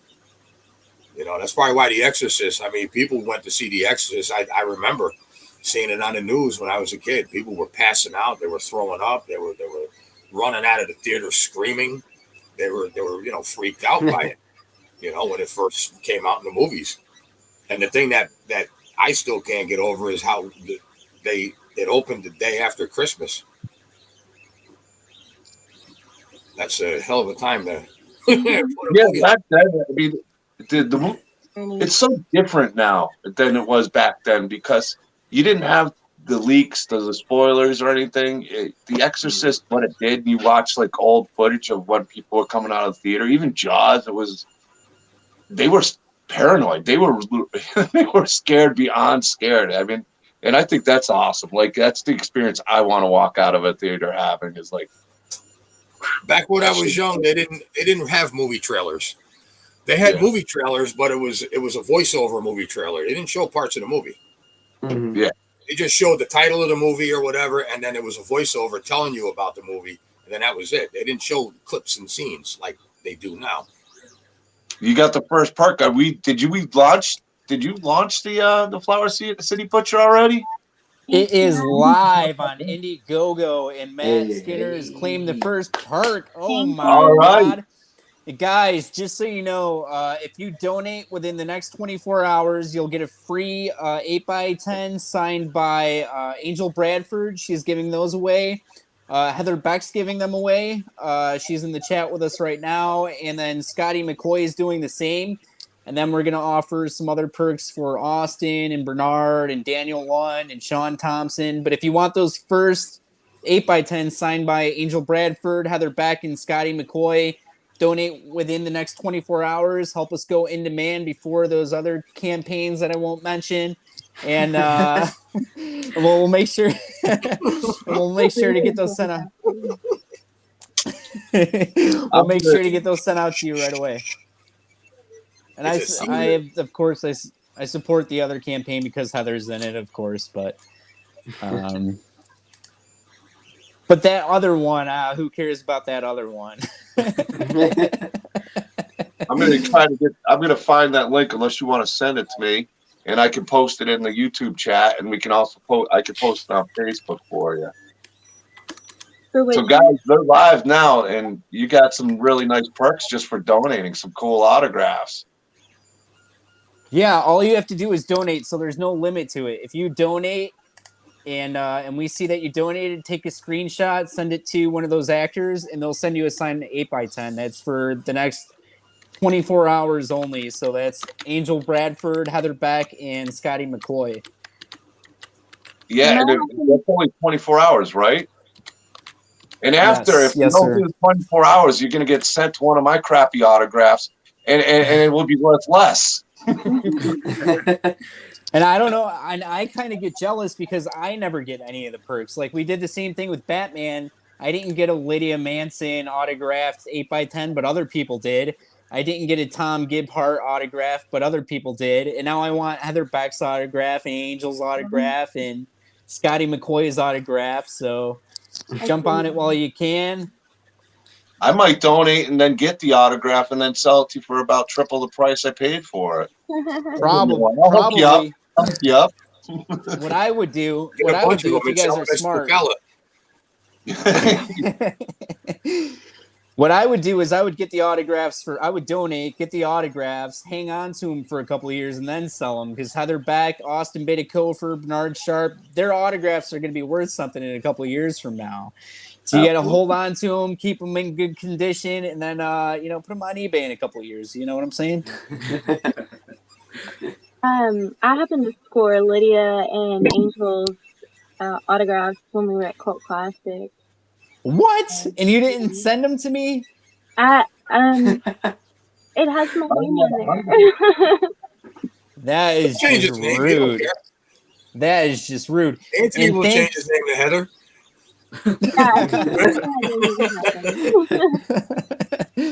Thank you to Matt Skinner, who donated $100 for the associate producer perk. He's already brought our campaign to 10% of our goal. Once we hit $1,000, it should go in demand on Indiegogo. It'll be featured more, filtered into the algorithm, and it'll stay active so that we can continue to raise money for the campaign, so that maybe we can buy these guys some pizza while we're on set or something like that. We'll see what happens. Yeah, but I'm definitely coming to visit you. I'm definitely coming to visit you up in New York on set if you're going to have pizza. I'll donate pizzas. I'll be there. Oh, okay. No, I'd love to go there, to be honest with you. Since I'm hearing free pizza. I would love to go up. For Flower City Butcher, the Indiegogo's on the Facebook and the Doomsday Krypt group. I'm going to be dropping it here in the YouTube chat. So get on this. Get some free autographs. Donate. Let's get these hands sore from signing all these autographs. Got 24 hours to do it. I say do it. I might donate a nickel. Talking about the free pizza has me thinking about the line from Not Not, where he's like, "It was free pizza." Have y'all seen that? Damn it, no one knows what I'm talking about. So No, any donation, $5. Right? I didn't mean to cut off Heather. I'm sorry. I was looking. Let's see. I can't multitask. I'm sorry, Heather. I can't either. I have no idea what you're talking about, but I still want your autograph. There's no doubt about it. Free 8x10 signed by Heather Beck within the next 24 hours. All you have to do is donate to the campaign. We want to go in demand on day one. If we can do that, I'll be happy. I'll buy the pizzas myself if we go in demand within 24 hours. Little Caesars all around. I'm going to the grocery store and get those $2 pizzas for you guys. I'm going to get 5 of them. That's $10. Plus tax. And shipping. Let's see. A special thank you. I don't want no thank you. I want to put them down. Well, I want really the other one, but I think I only got $20. I had to pay for I had to pay for this fire mask thing that a buddy of mine is doing. So I got to get some autographs too. I'm on this. You mean this? Thank you. Yes, that. You mean this thing? That is pretty cool. I got to ship that out this week. I got to send it to Missouri to some guy. He's a pain in my ass. No, send it to Florida. Send it to Florida. I can't fit any more in the minivan. I got to give you the Florida address. Yeah. I'll send it down to your mother. Show it to my mother. She'll bring it to me on a scooter. Oh, Johnny, look at what I got in the mail today. Look at me go, Johnny. Can't wait. I was afraid to open it. She was knocking over tables at the convention at Phantasm. Felt so bad, but she's out there. Next time, I think she's gonna have a banner on the back of it. Just hey, meet my son Johnny with Doomsday's Krypt. She's awesome. She was doing it on purpose. She was trying to eliminate the competition. Is what she was trying to do. All right, I'm the table over. I think I got $20. Gotta do it. Gotta do it. Free signed 8x10 from Angel Bradford, Heather Beck, and Scotty McCloy on day one. All you have to do is donate. All 3. Hey, somebody donated $20. Big $20 donation. What's the link? What's the link? They posted it in the comment. I put it in the chat. I'll send it to you, Vinny. Yeah. You put it in what? In chat where? On YouTube? I'll send it to you. It's in the chat. I'll just send you the link on. You know what? I'll drop it again. Why not? Hurry up, man, because I only got like 22 and a half hours left. Well, you better hurry up. Who else is offering that as a perk? Nobody. It's all joking aside. That's an awesome perk. I think that's super cool. Hell yeah. And I think it's really cool that Heather and everybody getting an autograph. I think that's really cool that they're doing that for. Does that come with a slice of pizza? Two slice of pizza with that? You know what? I'm going to get the $2.50 pizza for the cast with the toppings. Not just two for these guys. That's how I'm doing. If you're going to do it, you're going to do it right. That's generous. I am generous. No anchovies. Gotta give it to him, man. You gotta give it to John. He's a team player. John's been great. Oh, Johnny boy. We're up to 120, 12% of our goal in 5 minutes. That is something. Nice. That's something. What's your goal? I think this is gonna go. You're gonna hit that 1K, no problem. I'm thinking by tomorrow. I'm thinking about it tomorrow. See, Vinny's ready to donate.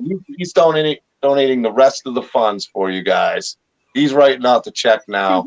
You're hitting 1,000 now. It's it looks like he is. He's like, all right.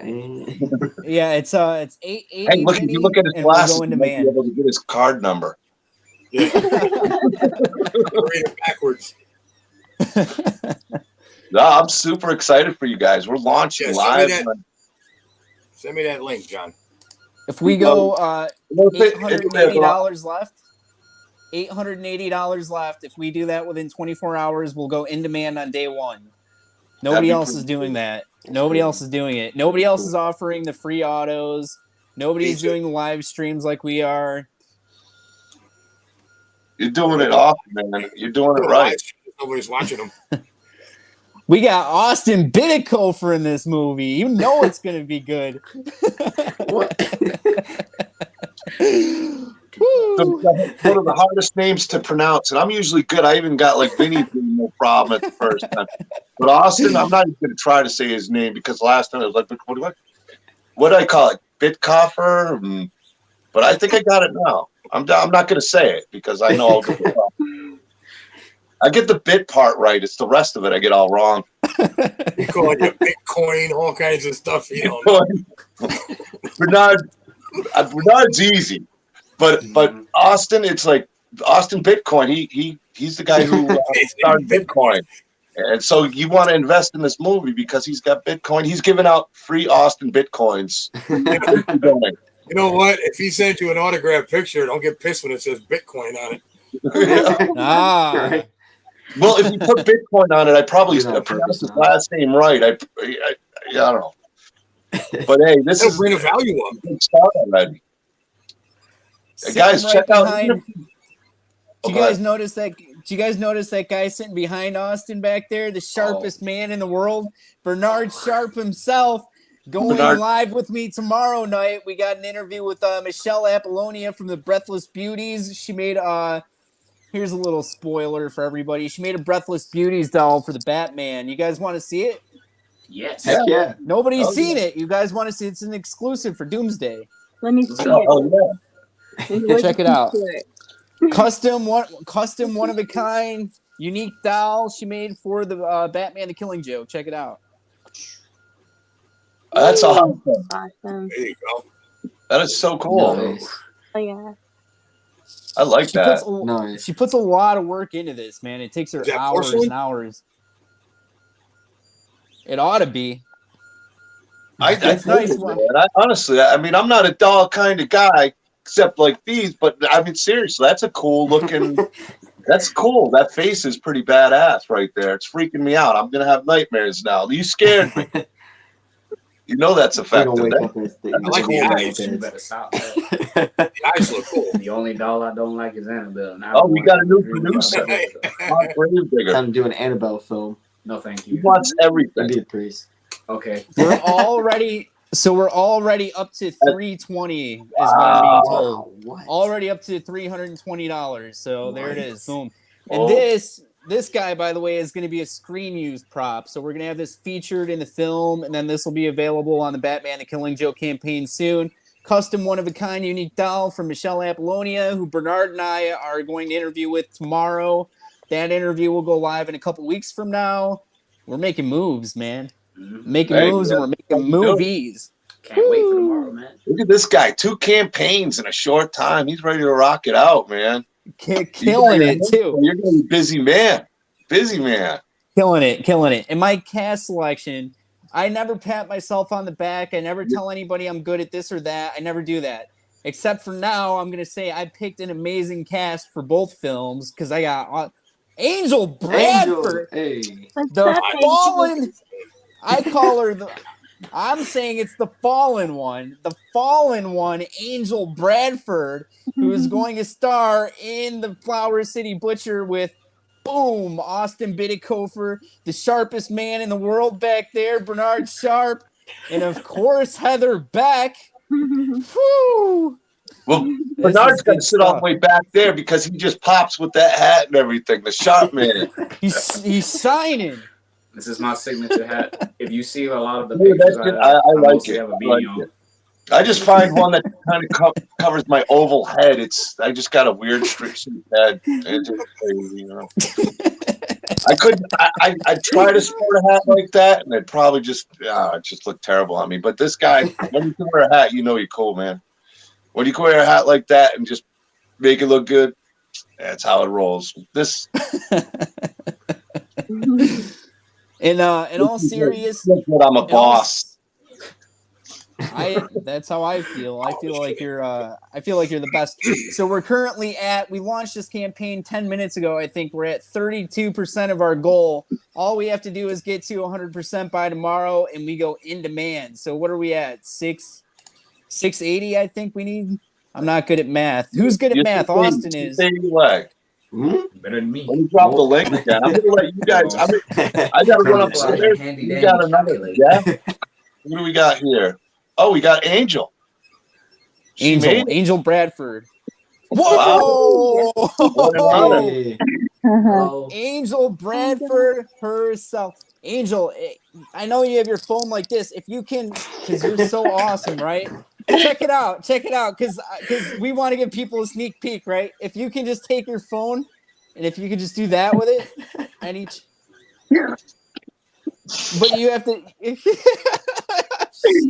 You have to unlock it first. So once you unlock it and you turn it like that, it'll give us a just keep it'll flip over when you turn. It'll just take a second. Get me to do it too.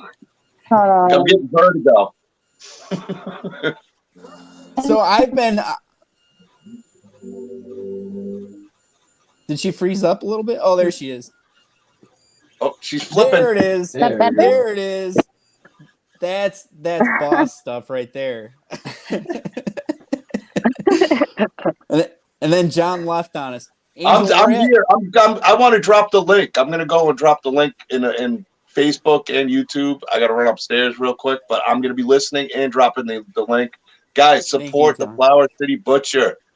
It just dropped. He's already cranking out money. We got Angel Bradford's already here. And I've heard so many good things about you, Angel. So many good things. I can turn the camera back on. I'm excited to meet you. I've heard so many good things and how talented you are. Just like Heather. Thank you so much. Talk about a stacked cast. I don't have a lot of faith in Anthony, but I mean the cast he's got. Yeah. 100%. Right you are. I got the fallen one, Angel Bradford herself, live in attendance. Angel, we Stop making me blush, damn it. God. Angel, we went live 10 minutes ago. I told people you were involved in the movie. We already raised 32% of our goal. How do you feel? Amazing. That's sweet. Hell yeah. So we want to go in demand as soon as possible. If we do that, the campaign will stay active on Indiegogo. So I've been lying to people and telling them that you're going to send them signed 8x10s.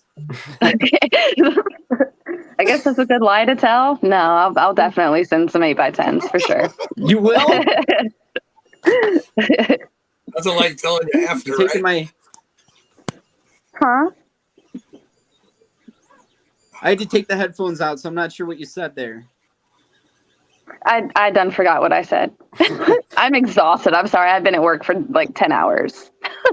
I told her if she wanted to join, she could join. She's like, I'm working all day, right? I'm like, Angel, you have to do it. You must. We got pretty much everyone on tonight. We could have had Scotty McCoy, but I know he likes to do this a lot. And I wanted to give you guys a chance to talk because I'm on with Scotty all the time. Austin just interviewed with Scotty McCoy. That was an awesome interview. Did you guys see it? Uh-uh. No? I was like, nah, I didn't see it. I haven't had time to watch it. I'm sorry, Austin. It's like 12 minutes long. You guys are missing out. Listen, 12 minutes is precious time in my world. I know. I know. We're lucky to have you on tonight. We had Sean Thompson on just a little while ago. Hey, baghead. Right. You were in The House That Eats Flesh with Tom. Yeah. Yeah, in Austin. Yeah. I helped do makeup too. You did? Oh, yeah. Yeah. Angel's multi-talented. Did you guys know that? Just a little. Do they know about your fire tricks? Tell them about your fire stuff. Oh yeah, I do eat fire too. I need to actually go back to another class and, kind of relearn some things, but I told someone about that today because they're looking for someone to do some stuff on their show. And I was like, who you need to contact is Angel and offer her money. Yes. money is key. Because she does this fire stuff. Angel, Yeah. for those of you that don't know, what's the technical term? Like pyro trickster? What is Just fire eater. Fire eater. But pyro trickster definitely has a nice ring to it. She's a fire trickster. She does really cool stuff. I've seen some pictures. Oh yeah, wait, here are my fire wands right here. Whoa. Let's use those in the movie. Okay.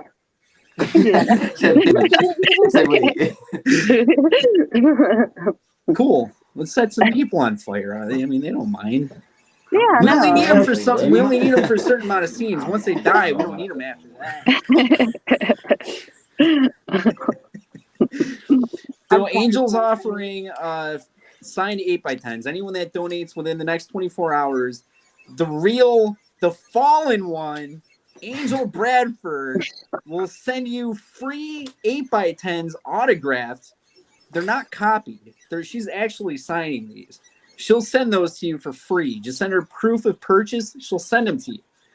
It's a win-win. You get to donate. You get to help make the project. You get to be a part of the red and I call it the red and black family because I'm knocking off wrestling. Join the Wolf Pack, right? You get the free autograph. You get the perk, whichever one you select, and it's a win-win. So what? And Heather Beck's doing the same thing. And Scotty McCoy. Heather!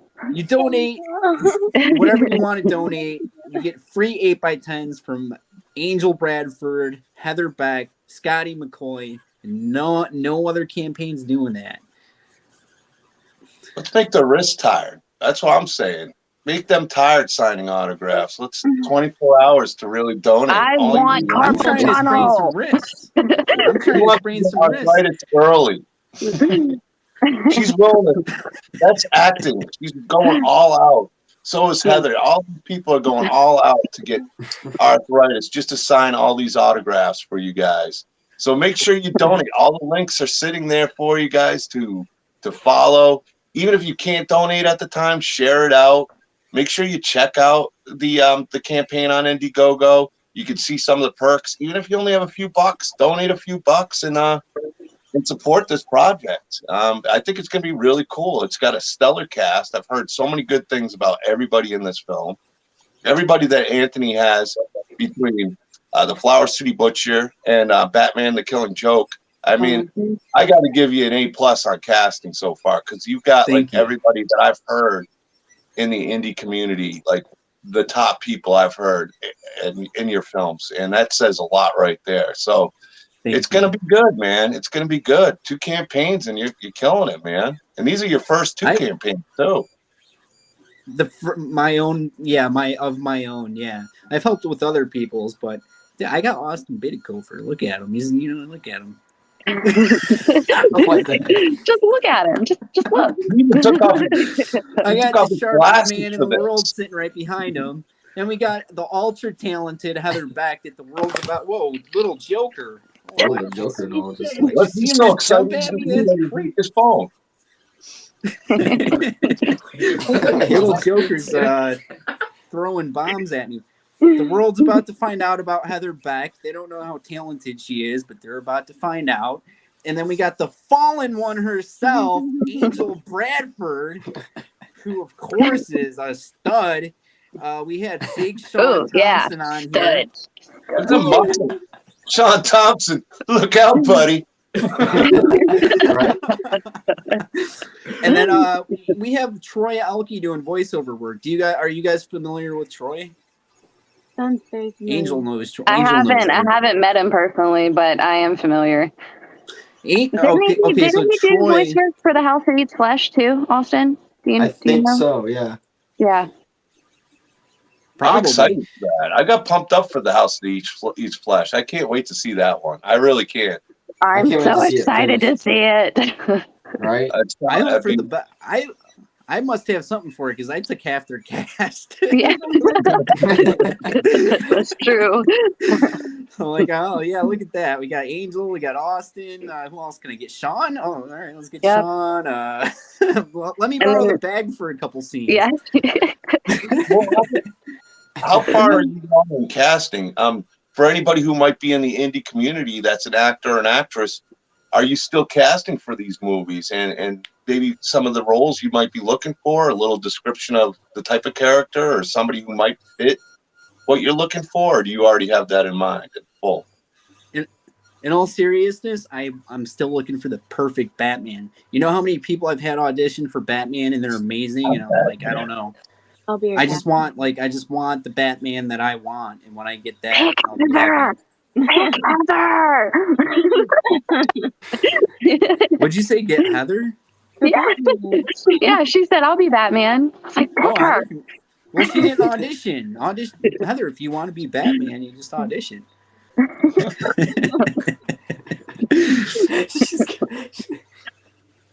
Well, I was kidding. that's got to be a tough role to fill, though. That I can imagine you want to find the perfect Batman. You don't want to cut a corner on it. I mean, Batman's a tough role to fill, to have the right Batman. Yeah. I like because I'm looking at the son that plays Batman. That dude is a pretty good Batman. That was good. Yeah, I agree. They did a good job. Bat and the Sun. They make the superpower beatdown stuff. Yeah. That's on YouTube, and they casted an amazing Batman. I can agree with you there. They've done some really I'm good. gonna reach out to them. I'm gonna steal their Batman. I would. You know who's interested? You know who's interested in being in the film? David Howard Thornton. That would be cool. That monologue. He's so awesome. So bad. Yeah, he's a huge fan of The Killing Joke. For those that don't know, for anyone that's been sleeping, woo! It's based off this cool graphic novel right there. Show it off a little bit. So if you go on his Facebook page, he actually has a picture of himself dressed like this with the camera, and he's on the beach or something. That's his banner on Facebook. And so I've gone back and forth with him a little bit in messages over the past few months. And he's a big fan of The Killing Joke story. And if I can get him involved in some way, I'll do it. He wants me to talk to his agent. Huh? You'd have to. I had Mike Levy on, the guy who's behind the Terrifier movies. Mike and Jason Levy, the Fuzz and Lens guys. Mike Levy's really cool. Jason Levy's Do y'all want to see something funny? Yeah. Okay, so whenever I was volunteering at Mad Monster Party, I was David's handler. That's right. And I also I sat next to Damien as well. And Damien is responsible for creating Art the Clown. He does, the special effects and stuff. So cool. Damien was explaining some special effects to me, and he drew it out on a piece of paper, okay? And that's what it looked like. And it says, "Don't be a perv." My buddy Steven had him on his show, Steven Plug, and he was one of the funniest fans in the house tonight. I know the guy who made this. He's kind of a dick, but he sent me this. That's cool. I thought that was cool. He's kind of a dick.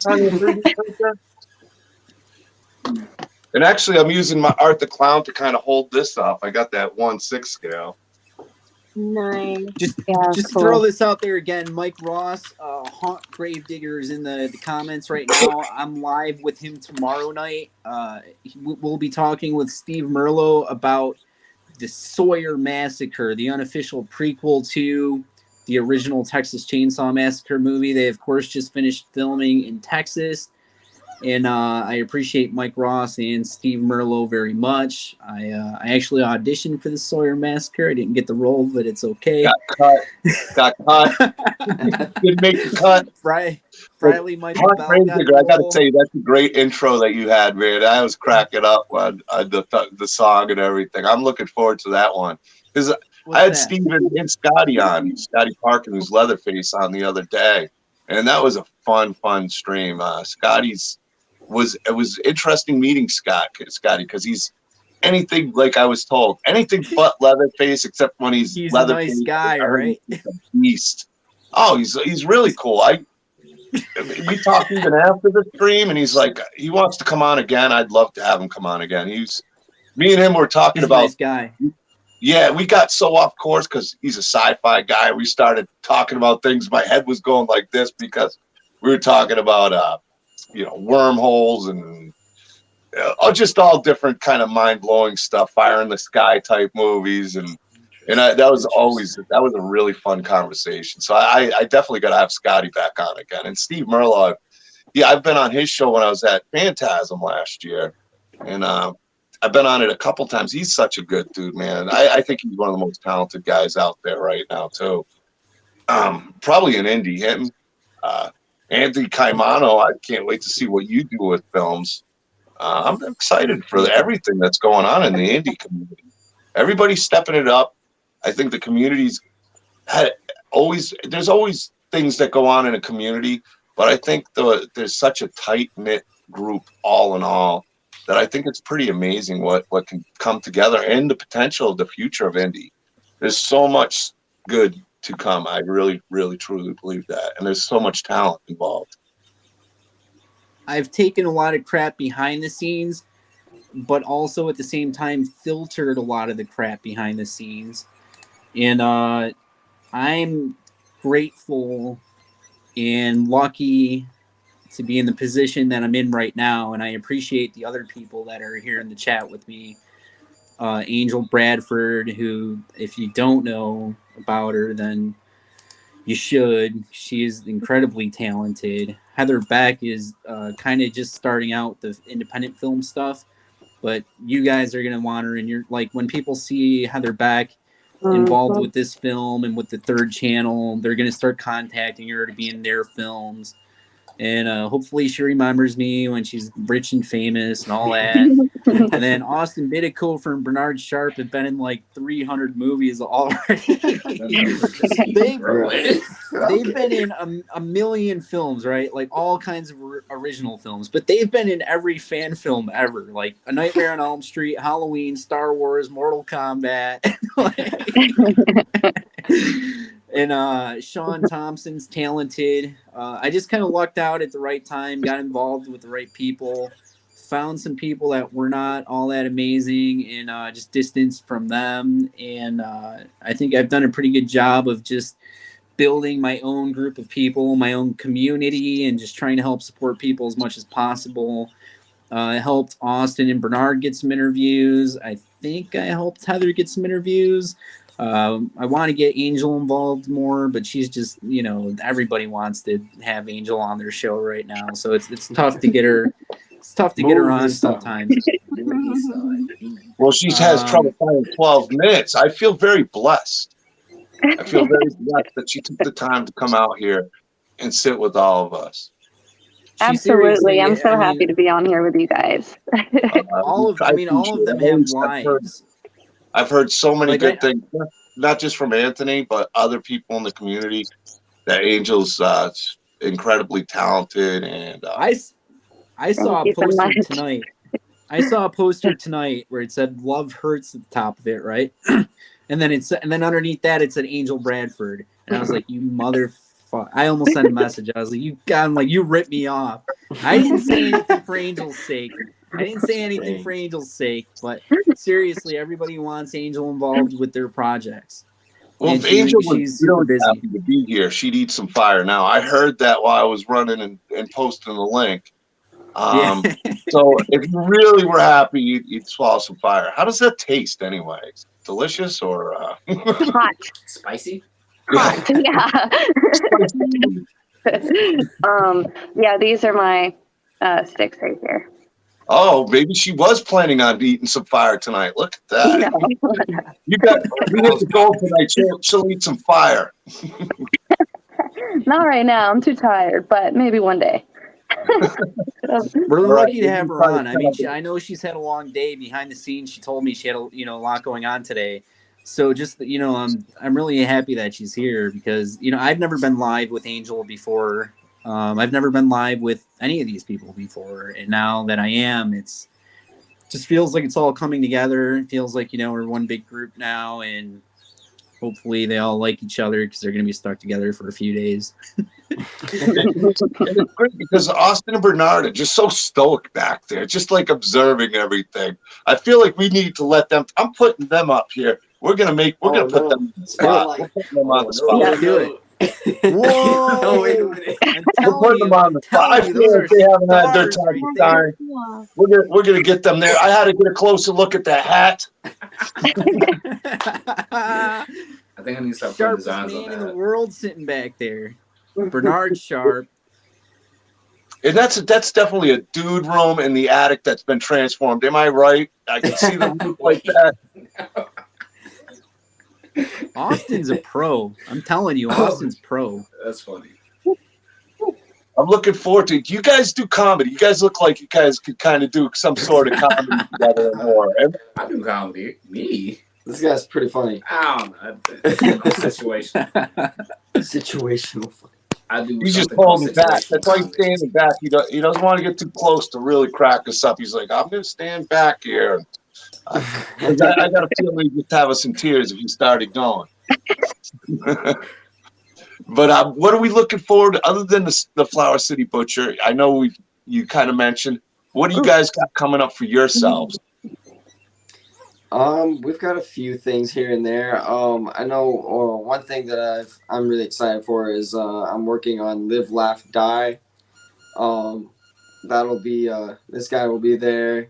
Samantha Larkin will also be in it. Me too. Angel, you're in it too, right? Yep.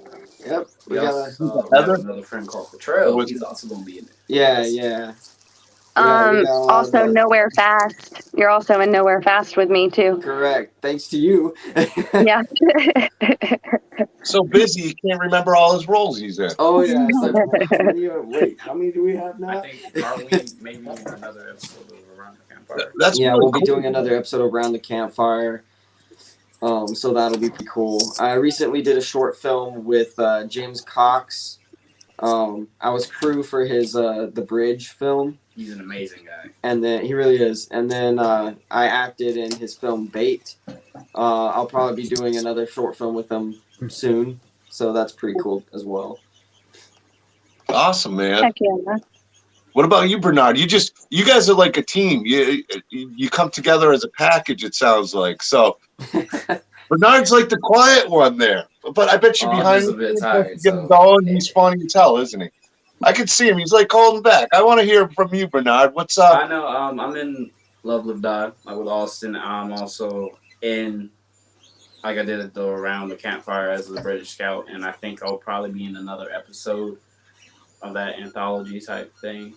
As for any other projects, I know I have some more. It's hard to listen. About to have to pull up the old trusty IMDb and see what people have listed us as. It's like, wait, we're in this? Okay, cool. I'm looking. I get so happy when I'm talking to people like all you guys that I see getting busy in films. Heather, you said, was newer to doing this, and in the indie community, I could see her really taking off too. She's got the great look, the Heather Graham kind of girl next door look. I could see her really blowing up and being in demand. Especially, I've heard from you and other people that Heather's got some real skills on, for somebody who's really relatively new to doing this and has a real natural talent. So She has a lot of potential, that's for sure. Thank you. absolutely. I did And- do one horror short in like 2020, but no one. I don't think. The Texas anyone- Chainsaw Massacre. No, not that one. It Oh. was COVID 2024 with the creator of the Dark Military, Lauren LePrey. Like Billy Blair was in it. Jessica Sabat. Rhiannon Nicole. But anyway, so and then we Well, filmed Heather, I it want to get for- your link chapter. I mean, since we're friends, I want to check out your work. I enjoy checking out everybody's work. And same thing with you, Austin and Bernard. I want to, if you guys can send me links to some of your stuff or wherever I can find it. I'd love to see it, watch it, share it, and even bring you guys on separately and talk to you guys about some of the projects I've watched you in, so I can get even more excited to see you in the Flower City Butcher. I'm serious. I love checking out. Here's one that slipped Austin's mind. If I could just throw it out there, he'll probably be mad at me. Austin is. You guys, have you guys ever heard of Marvel before? Marvel. Austin is playing Angel from the Marvel series in a Deadpool fan series. Oh, yep. Well, Austin is playing Angel Bradford in a Marvel. I'm confused now. Yeah. You'd have to grow out your hair a little bit. Yeah.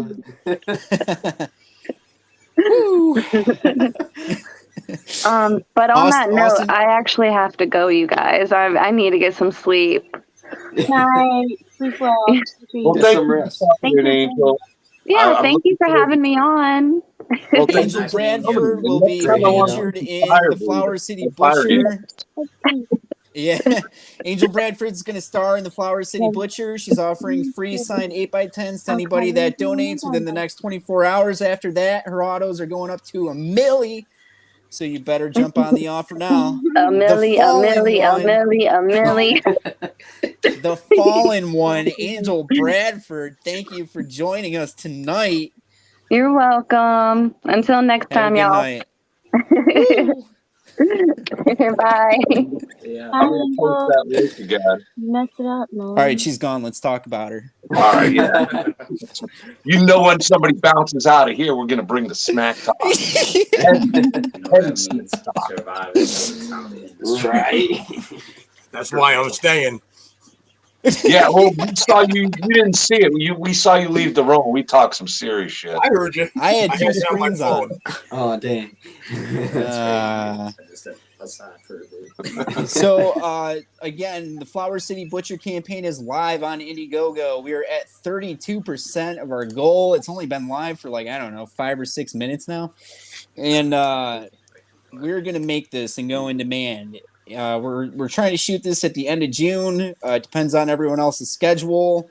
Austin's filming Marvel movies or something, so we're going to have to work around that.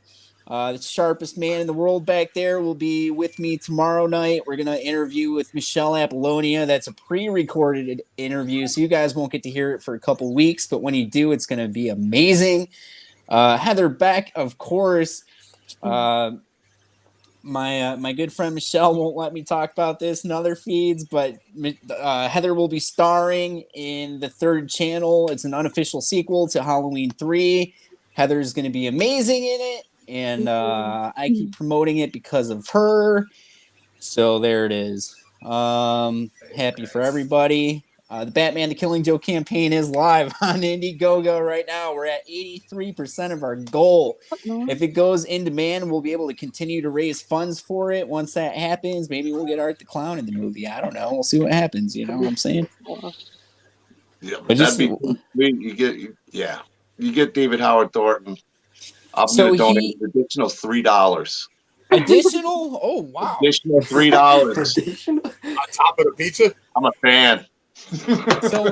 So you're promising $250 for the pizza plus an additional $3. I'm breaking the bank, dude. I'm breaking the bank. So go by. So he went to a convention the other night. I think it's called Monster Mania or Monster Madness. One of you guys probably correct me. Monster something. He was at some convention the other night. And he did a monologue from The Killing Joke. He made sure people had their cameras ready, and he did the Joker's monologue at the convention. Mm-hmm. If you guys haven't seen it, I pinned it to the top of my page on Facebook. Check it out; it's pretty cool. You get to see Art the Clown doing the Joker's dialogue. I watched it earlier, and it was amazing. It was really good. Yeah, he's got some talent. That guy, that David Howard Thornton guy. Made me glad I'm not a Robin. And also, Krypt's going to be at Spookala in May. Okay. We're going to be at Phantasm in August, and considering going to another event, looking into it in Minneapolis, Krypticon. So there's going to be 3 events going on. Doomsday's Krypt. We're planning on running trailers for the Flower City Butcher, the Killing Joke, the Sawyer Massacre. I got plans for. Good stuff. It's good Yeah, stuff. man. And then we got Vinny, who's as you saw tonight. If you want to show it again, Vinny, he did a Texas Chainsaw Massacre piece, part 2, the radio station. That's going to be seen on the table. He did all these amazing pieces you see behind me. The detail that he puts into get out of the way. The detail that he puts into them is amazing. And you haven't seen nothing yet. We got so many more big plans coming into Spookala and then Phantasm. We got a few more months extra to do it. There's a big announcement coming from Doomsday for Phantasm also. It's already been done. It's just being waited to be announced. These guys haven't seen the house with the flames. Do you have that there? I should have had that, but I gave it to Officer Style. Officer Style got it. Missing out. Everything that was on fire got. I have to go. All my stuff is on my page. Thank you, Heather. Heather Beck is starring in the Flower City Butcher and the Third Channel. She's a future movie star.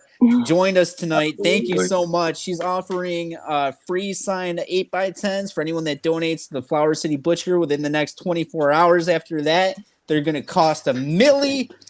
Thank you, Heather. Thank you. And I'm going to be watching the chat, so don't talk shit. I won't. No, I swear to God, I won't. No, Y'all have fun. Thank you for having me, everyone. You too. Thank you for being here. Thank you for being here. I'm excited to see your career really flourish. So best of luck to you. And I'd love to talk to you again. And I do want to check out some of the projects you got on, and maybe we can discuss them on a future time. So thanks again. Maybe we could do a podcast collab or something. Should absolutely do it. All right. Well, y'all have fun. Good night. Good night. Good night. Good night. Thank you. All right, she's gone. Let's talk about her. All right, let's get that smack talk going. How can you touch smack talk anybody on this show, though? I mean, what a bunch of great people, man. I'm really excited for all you guys. I really got to get going soon. I got to get up in the morning. I'm at work doing 24/7 so I can make that money to pay this guy making all the things. You still there? Buy those pizzas, support these Indiegogos, guys. Check out the Flower City. I can't hear anything. I don't know if you guys can hear me. I can hear you. Well. All right, let's talk smack about him. Yeah. That Anthony boy. Knock about a lucky bastard. God, that son of a bitch. Hey, Anthony, how's it going? No, but I'm really excited for all you guys. I got to almost bounce anyway. But, hey, I'd love to have you guys both on it again and do a more setting and watching some of your stuff since you guys are the dynamic duo, seems. So, yeah, I'm looking forward to you guys' career and really taking off. And I'm wishing you guys the best of luck in the Flower City Butcher and everything else you're doing. Thank you. And I'd love to talk again with you guys about everything you're doing. So, Post and them Vinny, links. I want to watch this stuff too. I'll send it to Vinny too. Yeah, definitely. I'll here comes Anthony again. Check it out. Oh, shh. It's Anthony. Is he back? Yeah, so I was saying, Anthony Caimano. We were just thinking about you. You said you were you said you were leaving. It broke my heart. I took off early. I changed my mind. I came back to say goodbye.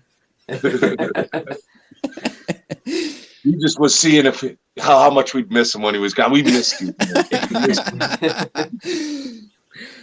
very much. So we all getting ready to say goodnight. Is that what's going on? Thank you, Amy Crabtree. She does so much for the indie community. Awesome. Amy Crabtree, the best promoter in all the land. She is. She is a beast. No rest for the weary there with her. And she literally doesn't sleep. and she literally doesn't.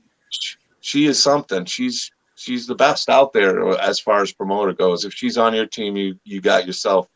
You're gonna generate and bring the best when Amy's on board. It's just how it is. I'm grateful. I'm really proud of my friend Vinny over there. He's been, really he's been such a good friend, and he's helped Doomsday's Krypt get to where it is at these events and conventions to really stand out, along with a bunch of other talented people. And I can't thank everybody enough that's been a part of Doomsday's Krypt, whether it's Jesse Aaron, Scott Straka, Michael Toth coming, Nick Malpagano, Vinny. I don't want to miss anybody, but there's so many amazing people that have done so much to help Doomsday's Krypt really be able to do what I'm doing now. So Don't forget James Shaver. James Shaver. I like that pinhead. I still got it. I need more stuff from other people. It's just I got so much stuff coming. I do. It's ridiculous. I got a whole stack of stuff coming. I'm bringing that heat to Spookala, and then Phantasm's going to be even another level. So, yeah. And me and Vinny's got some big things planned for. We still got one more big piece coming to Spookala, probably among a couple other things that we talked about, like the fire box, and maybe we'll try to get that dock there if you don't wind up selling it. Fire. Oh, you want to do a firehouse? Vinny wants to do another fire porch firehouse. I'm going to build a house and I'm going to light it on fire. That's what I'm going to do. He said if you want a firehouse, reach out to him. He's been dying. He hasn't made one in about a week. So I'll get back to you in about a year or two. You guys don't understand all the detail that he puts into these houses. It's very tedious. I mean, he goes light for light for light for light. He does it all by hand. It's a lot of work. And I know he's done a bunch of them, and they all turn out amazing. And I'm sure he cannot wait to make another one. Those fire, I did 7 of those in a row. Yeah. Those fire. They turn out amazing. Well, he's the type of guy who loves a different challenge. That's why he got his 3D printer, and this guy's been like a kid in a candy store. Especially, I know he really wanted to do something different. And Texas Chainsaw Massacre radio, the radio tower radio station was something he was really excited to do, and I was excited to have him do it. And yeah, and then the next one's going to be really cool. So stay tuned for that. That'll be for Spookala. They're also going to have busts on them too. Yeah. Cool. Yeah. It's going to be more like you see that piece, but it's going to be more like here. I'm going to put it on the solo screen for a second, just so you guys can get a good look at it. But that's you want to tell him, Vinny? I'm going to put it on there for you. You can tell him what it was. Such a bad angle. The animatronic. Yep. Oh God, that was a butt ugly H2O animatronic. I got sick of looking at it. Thank God Halloween, 2018 came out. It gave me motivation to change it. You fixed it. Yeah. Anthony, you should have seen it. It was horrendous. His hair was all over the place like he was in a windstorm, and it just the only thing I reused was the eyes and the suit, basically. I rebuilt all the mechanics on it, all the gearboxes.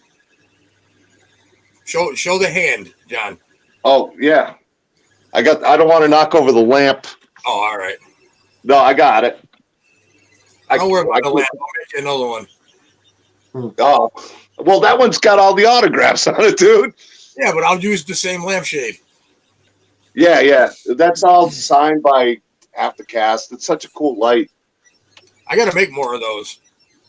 Yeah, I know you. Well, am I on it? This is the worst part about the camera. I can't tell where I am. There we go. Oh, there we go. And it's got the knife down there. And I got the Jason Part 3 up here too. I love this piece. And then the Strode port. Only that one's not on fire. No. Well, John, put a match to it. See how no. I actually there's certain things I just can't let go, and these pieces are some of them. Will Sandin, Nick Castle, Bob, James Jude Courtney, one of the coolest dudes, PJ Souls. Got the Nick Malpagano mask. Vinny went all out for Nick Malpagano to do the mask, and as beautiful as this mask is, just the display makes it pop so incredible. And then this is always fantastic. You know what? Let me turn off the light because this is one of the coolest pieces that people like. Can you see? Is it on it? That was the first piece. Yeah, that was the first piece that started it all. Let me get it so we can take a look. I got the light on with it, but it's so cool.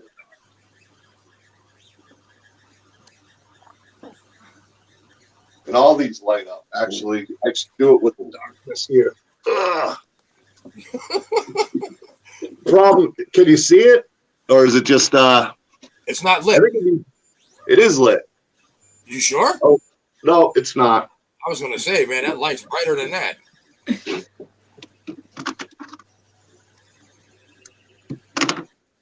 There you go. I think it needs new batteries though. Probably. But it's yeah, and then you got the porch, which is cool. Let me turn on this house. You need to put a dimmer down there so you can turn the light down a little bit. Yeah. Then we got this. And you know what I really like? I'm gonna put this on, turn this one on too. I think people dig that. The Evil Dead sign. That's awesome. You need some clocks. I do. You know what? I missed that orange clock that you had. Remember the one I sold? Yeah. It looks so good when I do that stuff. Let me. That was the only clock I had like that too. Yeah. That I could actually put lights inside. Oh, you're like, sell it. I can make you more. I'll make anything. You know that. Yeah, I know. If you don't have it, you'll make it out of shavings. I'll hollow out a watermelon and put lights in it. Anthony left. He got bored. He said, "I don't want to look at this shit again." I think he was having problems like hearing us, or I'm not sure, hearing us, or Yeah. Here we go. Whoa, here I am. Checking his Indiegogo. No, I try to let I put my phone on airplane mode. I try to let people know like I'm doing this live thing, but they somehow keep finding a way to call me, and I'm like, guys, I'm live with Austin Bidikofer right now. Like this is big time stuff. Don't forget about me. I'm here with Big Vinny. What do you guys want from me? That's right. I'm here with John Henderson. It's kind of a big deal. You know what I'm saying? The sharpest man in the world sitting in the background. That's a place to be. Nicknames. If you're missing this, you're missing out. If you're not here, then where are you really? That's right, man. Be there. Square. I know we're past the 2-hour mark, and Austin and Bernard have been working super hard. We're gonna wrap it up. Yeah, I just wanted to see if they wanted to plug anything before I got my little plug rant. Austin, thank you so much for everything that you do. Bernard, thank you so much for joining us. You guys are both extremely talented. I'm so happy to have you on board for this project. I'm grateful, beyond grateful. I appreciate everything very much. Oh my God, I got 2 super celebrity superstars involved with this project. I just wanted to give you guys a minute or two, if we can do that, to just let you guys say literally whatever you want to say. I'll put him back on that slow stream. If I could speak. You guys remember the names to me. What? Around the campfire. So first of all, thank you for having us. Thank you. Appreciate it, all of you guys. It's been fun being a part of all these lives and interviews, and I can't wait to be a part of the film. I know you can't wait. I definitely can't wait, man. I can't wait for the interview. Wait, does he wear that hat in the movie today? Yeah. Wait, gotta make sure I do it right. But yeah, that's gonna be fun doing all these things and keeping up the momentum and promoting it, being in it, and working with everyone is gonna be awesome. And as for plugs, just be on the lookout for Around the Campfire, Live, Laugh, Die. What else? What else we got? This Little Piggy. This Little Piggy. The Last Nightmare. And the Last Nightmare was a good one we worked on. That was a blast. That was the first one we worked on with Samantha Larkin. I got to film my being killed by most of the major slasher cards, because apparently this man's been killed by most of the slasher icons. killed by Freddy, Jason, Michael. Yep. Who am I missing? I feel like You need to get Pinhead. you Leatherface got you. Yeah. So yeah, that's a cool fact for you guys, real quick. That is the fun fact. I'm kind of jealous. I haven't been killed by any of them. I've been an actor, but you're gonna have Chucky and we're not. I told you I'm not being killed. Yeah. Wait, Annabelle, yes, I'll punk kick Chucky. Yeah, I don't blame you there. I mean, I love Chucky too, but you know, kind of be weak getting killed by a doll. I don't care. I've seen kids kind of kick Chucky around. It's across the parking lot. Like, I understand Annabelle. That's not really a doll. That's a conduit. But like Chucky, nah. You got to be in the new Exorcist, man. You would love it. Yes. Oh, yeah. Well, guys, hey Anthony, thank you, and best of luck, guys, with the Flower City Butcher. Best Thank of you. luck with the Killing Joke, Anthony. I'm Thank sure you. you'll be on a stream again. I'm sure we'll be doing a lot of promos for both films, and you know you're always welcome on. And Vinny, you know you're welcome on anytime. I appreciate everybody being here. Amy Crabtree, Haunt Gravedigger. I'm looking forward to your show tomorrow. FNC Mind. I mean, so many people were here. Aaron P. Devo. My son. Let's see. Morgan. Love Devo. Love Morgan. Love Hey, Amy. did we show up? Mandy I mean- Cantone was here. Love Mandy. Yep. Angel Bradford. Sean Thompson. Shangy Girl was here. I Heather didn't Beck was get live to with us. Hey, Brittany. Yep. Brittany. Joey show up? Brittany was here. I didn't even know Brittany was here. That's pretty cool. Did who show up? Joey. Joey. No. There must have been something on TV. Well, I didn't. You know, I was gonna message him and tell him you were on. I was going to tell him too, but I figured he waits for it. He sits there in anticipation, waiting. Oh, it's been a little while. He probably thought you retired from coming on. Maybe, yeah. He probably figured I gave the shit up. I did mean to. I actually did mean to message Joey. Joey's his son. I'll show his Godzilla sometime. I got it in the other room, but yeah, Joey's a talented guy too. Chip off the old block. You just got to. We need Vinny to get him over there to help him. And they'd make an awesome team of getting stuff out. Him and his brother, man, they both do this shit.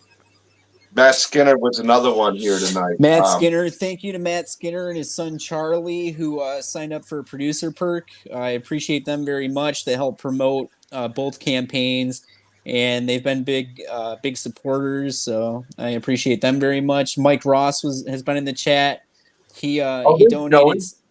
Joey's been here the whole time. Here's Joey. It's Joey. Look, it's Joey. He was hiding. Quiet. He was hiding out.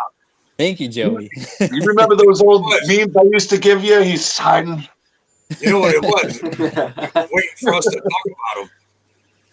That's what they do. Yeah, you waiting for us to talk about him. They're going to message me later. You son of a bitch. I saw what you said.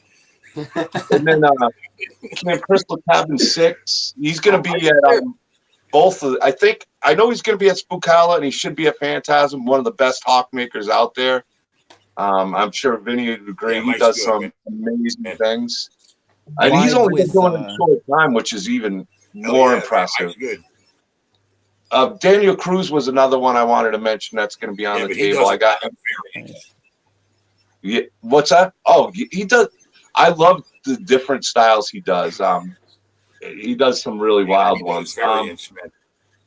Yeah, and he's come along. Like Mandy Cantone was here. Mandy Cantone, MVP, Rick, Interval. Oh, Rick, a good friend of mine. Have it without Rick. Very cool. Patrick Capcheetah will view. I just want to give everybody Amy Cote. Amy Cote.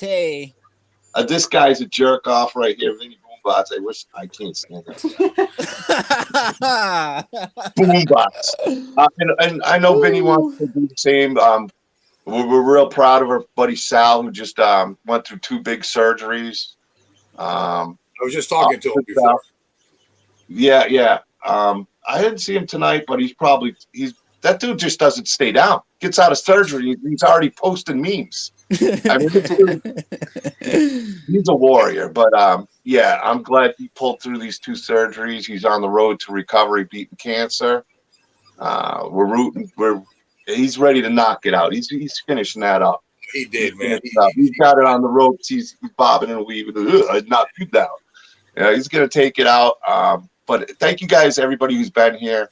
Thank you all. Thank you all so much. Yeah, and I can't wait to all of us to hit that next level of awesome and continue working together, man. Austin and Bernard are there. I think they're just hanging out with me for this film, and then they're going back to celebrity land. I'm pretty sure. Upstate to visit you. Yeah, they're just helping me out when you're shooting. Visit. Happy to help. So many people showed up tonight and left messages. Definitely fun. Mike Ross. Get to everybody. Mike Ross from Haunt Lives. I'll be with him live tomorrow night. We're interviewing with Steve Merlo, talking about the Sawyer Massacre and anything else that that the fans want to talk about. That should be a good time. Yeah, you're a busy dude. I'm sorry. I was It's okay. Thank you, everybody. I'm with Bernard Sharp tomorrow. We're gonna interview with Michelle Apollonia from Reel to Reel. Michelle and her husband Peter Solomon. Michelle creates the Breathless Beauties doll. She of course made the Joker Breathless Beauty for the Batman the Killing Joke campaign. She just made one for Nancy Ann Ritter from Scream, and a bunch of other cool things she's doing. Bernard and I will be with her tomorrow. That interview should go live in about 2 weeks from now, and then immediately after that, I'm jumping from that interview to Mike Ross, so that we can talk to Steve Merlo and find out what happened in Texas. Oh, Craig jumped in too. What's up, Craig? Frederico, another fantastic mask maker. Yeah, I was gonna say he makes super cool Michael Myers. He's come a long way. When I first started doing unboxings, it seemed like he started doing his masks, and he does some really, really cool ones. I'm really impressed with what he's doing. He does. There aren't a whole lot of people that make high quality Goosebumps masks, but he's one of them. Yeah, cool. He does fantastic work. I think he might be going to Spookala. He said he was looking into getting a table, but I also told him if he wanted, and he goes down there, he's welcome. If he doesn't get a table, he's welcome to put anything he wants on a Doomsday Krypt table. He does fantastic work. I always try to plug him if I can, or hook him up with somebody that needs a mask, or Absolutely. Always try to help spread the love. Absolutely, he's come a long way. He's He's killing it. So. All right, guys. Well, we're at 2 hours and 2.5 hours. Vinny only could stay for a little while tonight. So, yeah. All right, we'll see. We'll see you later. Vinny and I are gonna hang out. Take care, everybody. Craig, thank you, Craig. Thank you, Austin, and thank you, Bernard. Thank you, John Henderson, very much for always having me on and putting up with me. Vinny, thank you for making all the cool stuff you do and showing it to us. I don't know anyone else that does the stuff you do. If anyone out there is making a movie, if you have any brains, you should probably talk to Vinny about some of the stuff he's making. Yeah. Use no fire. But other than that, Vinny's making unique shit that nobody else is doing. And if you want something cool for your campaign, talk to Vinny. If you have any common sense at all, talk to Vinny. Practical effects. This guy's the man for it. Yeah. Thank you. All right. Love you guys, all 4 of you, and everybody else that was here, and everybody in the chat. We appreciate all of you. All right, guys. Have a good night. We'll see you next time. Night, guys. See you next time, guys. Night.